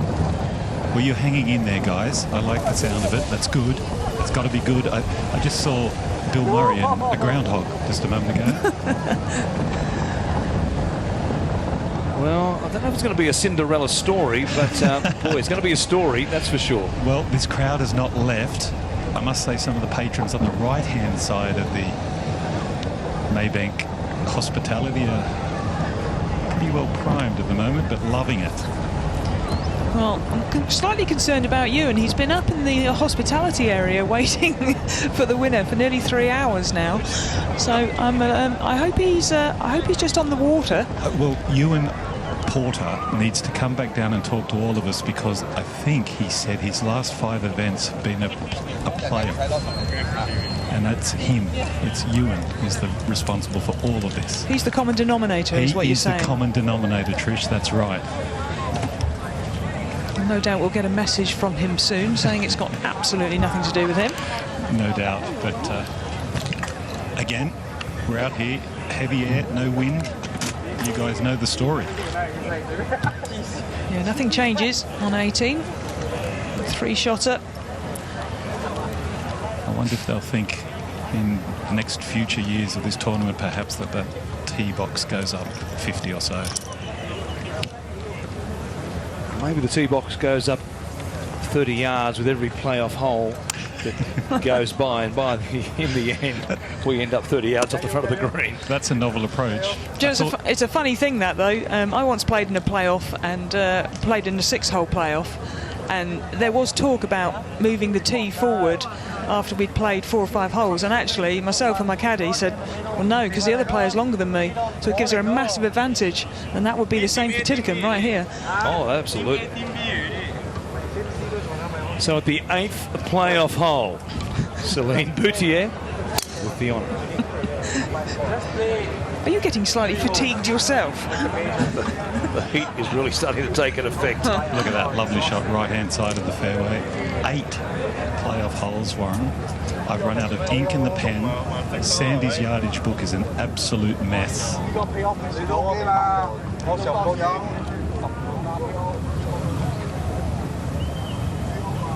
Now Titican with the driver.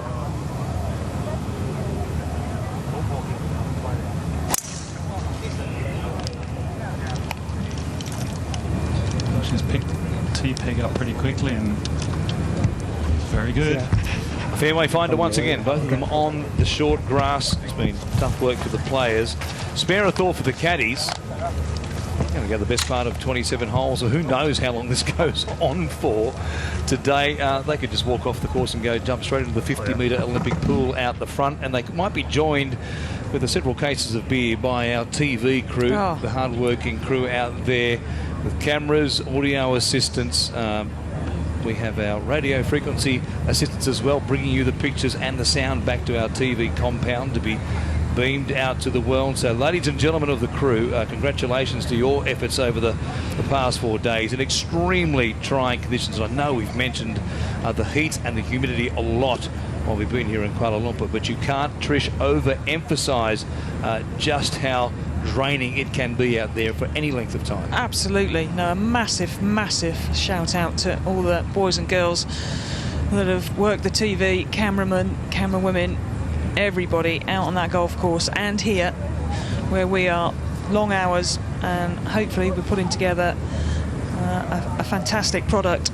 But it's been these 2 women now, well, they are deep into their, well, Celine's deep into her 9th hour out on the golf course, which if you actually get your head around that, that's pretty much 2 rounds of golf is the gist of that. And she's still going strong. They are providing us with some amazing entertainment. Yeah, and the caddies, wow, this is not a short golf course, and to walk it as much as they have, they are doing a magnificent job. Now, we're talking about history a moment ago, and longest playoffs in LPGA history. I mentioned the 9-hole playoff between G.A. Shin and Paula Creamer back in 2012. G.A. Shin eventually winning that one at the 9th extra hole, the Kingsmill LPGA. The Boffins have been going back through the history books, and they've made a correction. The longest LPGA playoff in history was 10 holes, Corpus Christi, back in 1972. Oh, can you give us a guess? Playoff of 1972. Give us a bit of a clue. I'll see if I can come up with a. I don't know who was involved. Oh, well, that's no fun. So I'll take a wild stab in the dark. I'll go Jane Blaylock against, I don't know, who shall I go for? Sally Little. Could be right, couldn't it? Well, we'll believe you, Trish. You said it with authority. I haven't got a Scooby, to be honest. Okay, so Celine has 275 to the pin, and she's got to go into that lap area again. And remember what she had before. 77 yards is sort of where she goes. She's going to try and hit this around about 200, maybe.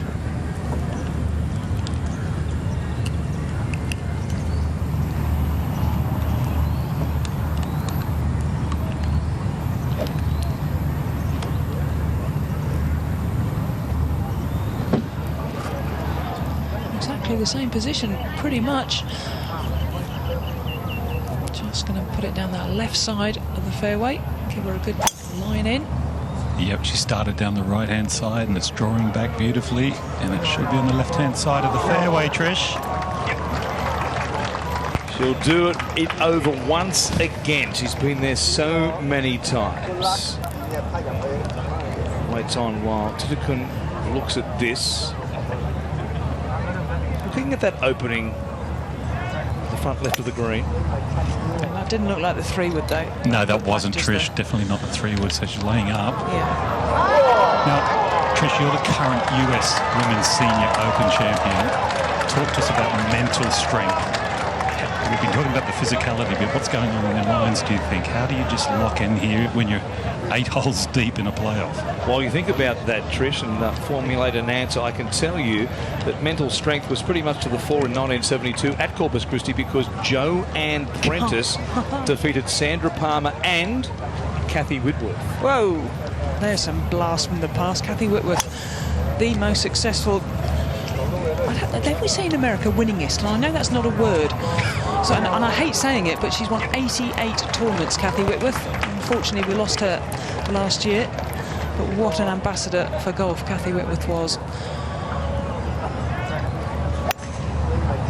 Second shot again there of both players. We're at sudden death hole number 8, so we're closing in on Joanne Prentice. Indeed, Sandra Palmer, one of my favourite players ever. What a player. Love Sandra Palmer. Great little player. Tiny, but what a competitor. Have you had to think about Michael's question about the strength required here? Yeah, I mean, the gist of it is you've been out there for an extra 2 hours. You want to win more than ever now. You've put your body and your caddy through all the extra work, and you just look at your other player in the eye and say, I'm having you. I'm going to outlast you. It's as simple as that. The will to win is something that you cannot teach people. You either have it or you don't quite have it. I don't believe it's something you can really teach someone. And I have to say, both of these players, without a shadow of a doubt, have a massive will to win. They just show it in very different ways. But the quality of the golf has been outstanding. 9 hours now. Getting for 9 hours she's been out there. Listen to that reception they received as they walk up to their balls there. Was still 1,000 fans around the 18th here. Oh, there are loads of them. No one's left. And as you say, some of them might have heard about this, that we're trying to break playoff records and get in here. But to quote you, Trish, there's a hair in these two, 64 and 65 yards, both of them. Yeah, they're not pleasant yardages, those, Michael. That's sort of half a shot again, so we're back to that situation where no one's playing a full shot in. You've got that slight uphill lie, the grass coming into you, the grain coming into you. You've got to make sure you make really good contact with this. It's very easy just to catch it a tad heavy. Well, you remember Celine's shot last time around. Were we here a day ago? I can't remember. Feels like it. Right, Atia first up. How about a hole out for an eagle to separate the two of them? After 8 holes, that'd be something to see. Oh, she's thrown it up there. Didn't hole it out, but boy, just about knocking down the flag. Almost a tap in for Taya Titakun, the 8th sudden death hole. That's a shot right there. What an absolute beauty that was. Played it to perfection, caught it beautifully. Just grazed the turf, pitched it all the way. What a absolutely fantastic shot that was. Now, Celine, can you respond? One yard less, Michael? Correct, 64 yards, Trish.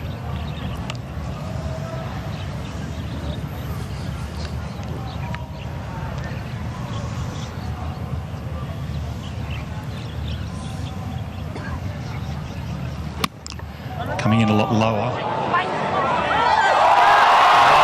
you are kidding me. Pitch marks an inch apart between Celine Boutier and Ataya Titakun. Listen to this from the crowd. Oh, that's an extraordinary shot, really is. A little bit unlucky, if anything. She's just got a little bit of spin back when it's the last thing she needed, pitched it almost perfectly. Well, how to respond to a sensational shot from her playing partner. Come on, girls, seriously, this is ridiculous. It's fantastic stuff. Wow. You have to take your hat off, you really do. I've got a funny feeling there that she's just pitched into Titigan's pitch mark. And that's why the ball has spun back that much. Otherwise, it would be absolutely tap-in distance. And again, we might need a measure off from Lauren Krosbacher here to work out who is first to putt. You know, the crowd just rose as one then. The ovation that these two young women got walking up onto this green was spine-tingling, and it is just sensational theatre. Brilliant. Michael, they don't look tired, in all honesty. You know, there's no sort of genuine fatigue that you can see, apart from, you know, mental fatigue, is there? No, not really. They're mighty fit, that is for sure.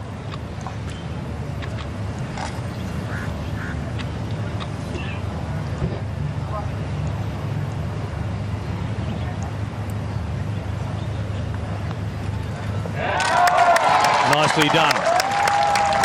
Boutier in for a 4 for the second time here in sudden death at the 18th. Look at the range of emotions in the last 3 or 4 minutes. For Titikum thinking, here I am, just outside 2 feet, and then Boutier matches it.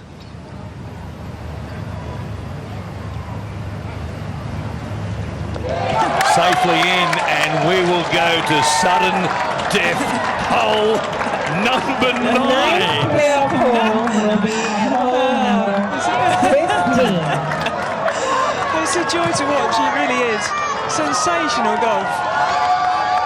I don't know about you, but I'm now at the point I'm nervous over those short ones because I don't want to see somebody miss one of those and lose, given what we've seen here. That is exactly it. We do not want to see someone make a bogey to lose this. We want to see a spectacular iron shot into the 15th or someone make eagle at 18. It would be so unfair and unjust right now if that wasn't the case.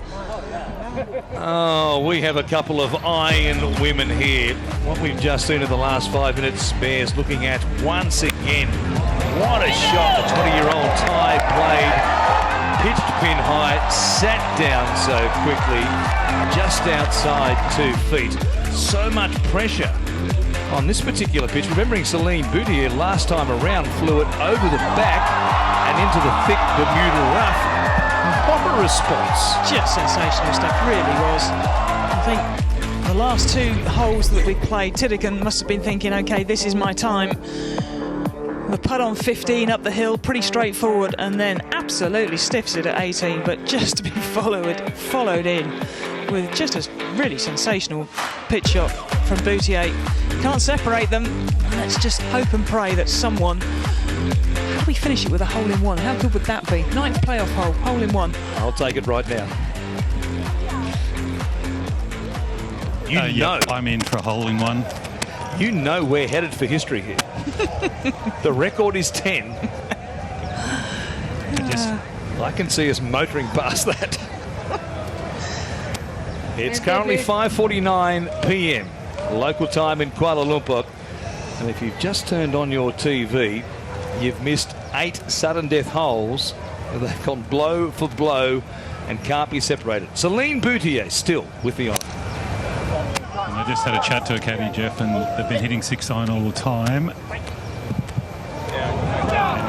pretty much the same sort of result. Oh, no, working back closer to the flag all the time, getting closer.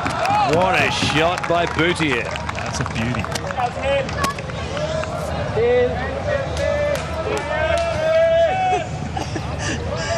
Oh, it's going to get dark soon.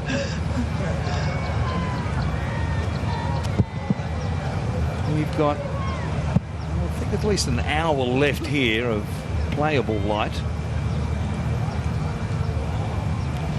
Just check the radar, Trish. A little more rain out there. Hopefully it stays away. Here's Titicum. Again, one of these towering irons from Atia. She likes it. It's unbelievable. It is truly unbelievable. Oh, sensational stuff.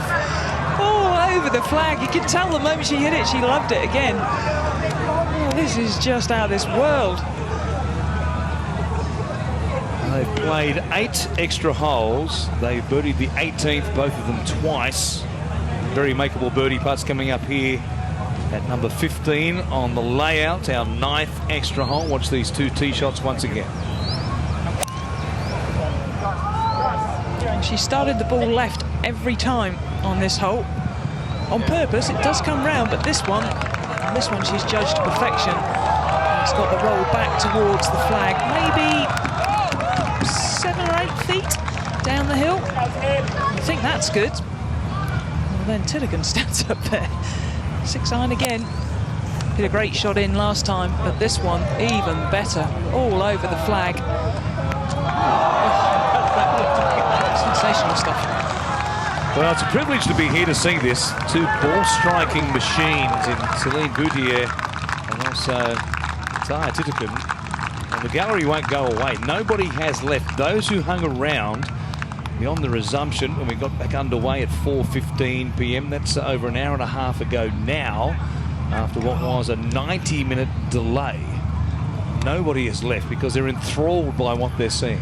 Can you imagine if you'd left thinking, well, they're either not going to go out and play again or that it's just too long to wait? It's a bit like going to a football match, isn't it? And you leave with 5 minutes to go when your team is sort of 2-0 down or 2-0 up, and then all of a sudden you get outside the ground and you hear this huge roar and you think, oh no. And then you get in. I did it once in my entire life. I left Arsenal-Tottenham game and we were 4-2 up. And it was 90 minutes. I'm desperate to get home because I had to get back for something, and they scored 2 goals in injury time. It was 4-all. Never been to, well, I was glad I wasn't in the stadium because we were 4-2 up. But it's just, honestly, this is such entertainment. It really is. Now, what's going to happen here? Is Titicum go first? Yep, she's away and not quite exactly straight back down the fall line here. There'll be some movement in this putt, but not a lot. This is a bit about how you want to play this putt. It's at a good pace, at a sort of pace that's a foot past. It's just on the left edge, not outside it, I don't think. No, left edge, Trish, that's how I see it.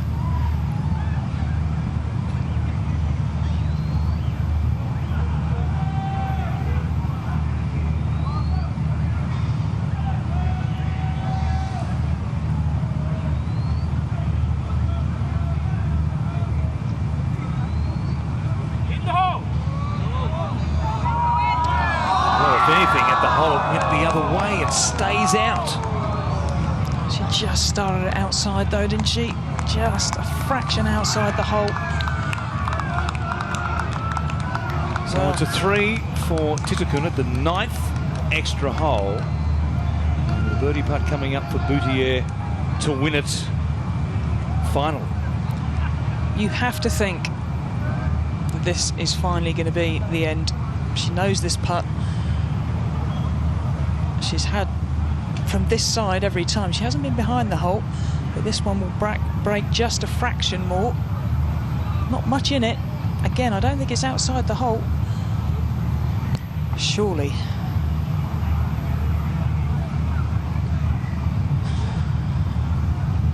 She has lipped out twice in the playoff. Once in regulation as well. The 72nd hole of the 18th, first time around. You can't really say anybody has deserved to win or lose this playoff. They've hit equally good shots, pretty generally. Every time one's made a birdie, the other one's made it on top of them. But I do feel this is the one.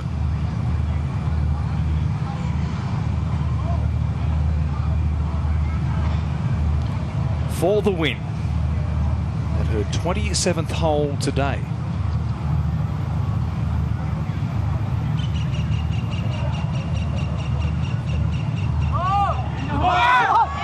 It was worth the wait.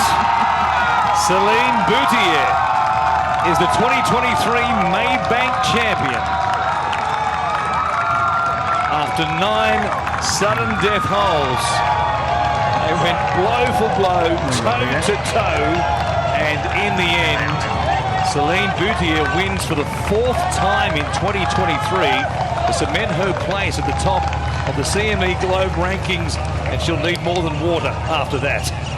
Well, what an extraordinary performance from Celine Boutier, the current leader on the race to CME Globe. We were talking yesterday when she was struggling on that front 9 and even into the beginning of the back 9 that even though she couldn't win the tournament, we were pretty much saying, well, she just has to keep going and make sure she cements her place at the top. Wow. Let's take it straight down to Michael O'Dwyer. Well, you said gladiators, and the 2 young women here, that was epic. 9-hole playoff. Congratulations, Celine. What were you thinking? Yeah, I mean, so many things. At first, just a lot of nerves, and then I feel like we both played really well. I just knew it was going to come down to who was going to make, a birdie, and I'm just so happy that it's over, to be honest. It was just a long day, a long week in general, and I couldn't be more proud of my performance this week. Brilliant. And what about you, Atia? Fantastic effort to make the playoff and then 9 more holes. Yeah, I mean, I'm so happy for her. I mean, even 2 of us who get it, I'm still happy for it because she kind of my best sister so far on the LPGA Tour too. So yeah, pretty good about this week. Just a little bit to get it there. Well, brilliant. The thunder's rumbling. You've got to go get a trophy. Well done. Fantastic. The crowd absolutely loved it.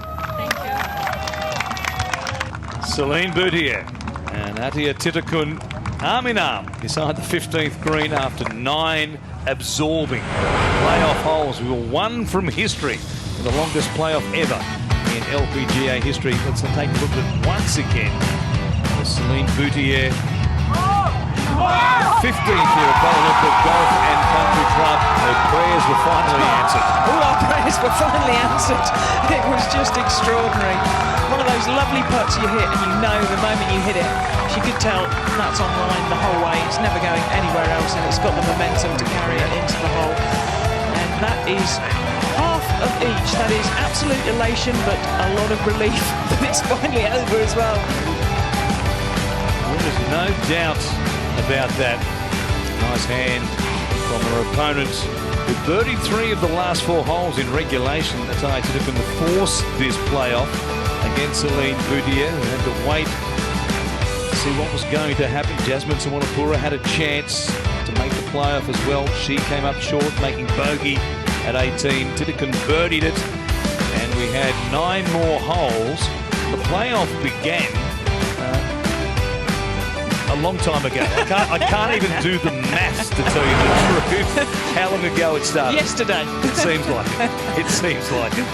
That was our Maybank moment of the day. The birdie putt there for Celine Boutier. Let's take a look at our final leaderboard at the end of what was 27 gripping holes of golf here back in Malaysia for the first time in a number of years. Celine Boutier is the Maybank champion.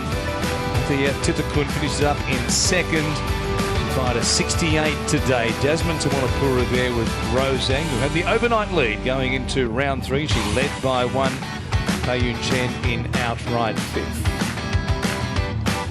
The race of the CME Globe standings. That's a big win for Celine Boutier. It means so much for that top spot going into the championship final in a few weeks' time back in Florida.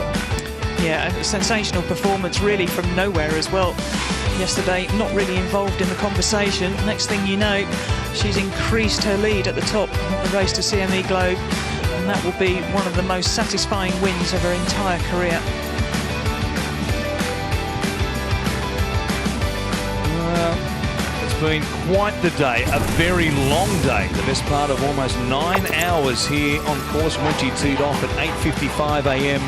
earlier this morning. That's worth taking a look back once again at how Celine Boutier fired this 64 in the first place to get to 21 under par and then eventually clinch it on that marathon playoff. Yeah, birdie at 3 was followed by putt down the hill for birdie at 4.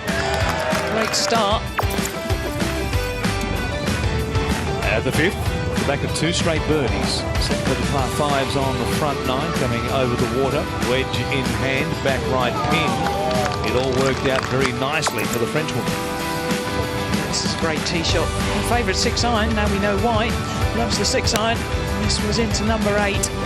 Back pin today. Not too many players getting close, but this would release up to a beautiful distance, just no more than 5 feet for yet another birdie. At the 11th, across the water at the par 3. Everybody under-reading this putt. All missing on the low side, not Boutier. How pivotal did that turn out to be in the end? Yeah, it certainly did. She had her putting boots on today. Hit it close again at 12 though. This one just clawed its way in that little left-hand side. And at 13, after finding the heart of the green, for the second time today, she would make 3 straight birdies. This, a real bonus. At that stage, she had a lead by 2. And then 16, hit a good wedge shot in. Downhill putt with authority, never missing. Then at 18, so many chances to close it out. Firstly, 72nd hole. Oh boy, it looks good right until it just ebbed away at the hole. It was a bit gutting that. She thought she had that tad more pace and it's in. I'll tell you what, a 9-hole playoff. She might be tired, but what a great way to win. She will be over the moon. And this is the putt that clinched it for her. Fantastic tee shot. Use that slope through the middle of the green. The saddle kicked it back towards the hole. That was crucial. Gave her that length of putt. And finally, yes, finally, after 9 playoff holes, to very tired golfers' embrace for Kuala Lumpur Golf and Country Club, Celine Boutier, a 4th win in 2023. Yeah, After all of that, it's time for a presentation. Let's take you down to Ewan Porter. Yeah, thank you very much, Warren Smith, and it's an honour to be joined by His Majesty King Abdullah of Malaysia. Also, the Maybank Chairman, Tan Sri Dato Sri Zamzam Zairani Muhammad Issa, and also Maybank Group President and CEO, Dato Khairu Salah Ramli. And, of course, our champion, Celine Boutier. Now,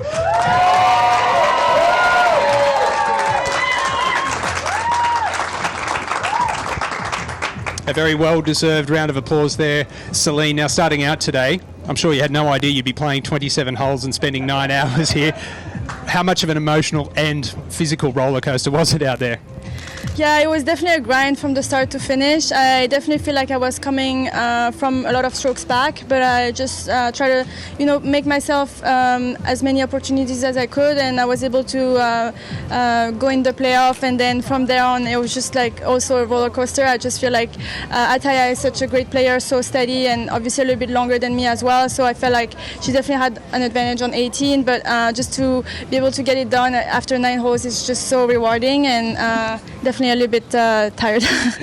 I imagine you will be. This is your 6th LPGA Tour victory, your 4th of 2023. It's been an amazing year. You've won a major championship. Each win is special, but after what you've been through today, I'm sure some special celebrations are in order. Yes, I definitely feel like this one is very special. I have never had to work this long for a trophy, so yeah, very happy that I came out on the good end. Well, if I can ask His Majesty to please present the trophy to our 2023 Maybank champion, Celine Boutier.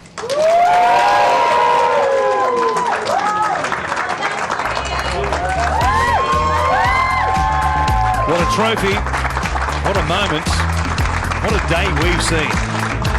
History here in Malaysia, 9 playoff holes, and Celine Boutier, at the end of all of it, is the inaugural Maybank champion. Thank you for your company.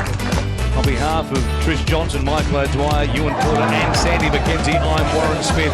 It's been quite a week in Kuala Lumpur. Thank you for joining us right around the world for the 4th time in 2023 and the 6th time on the LPGA Tour. Celine Boutier, a winner here in Malaysia.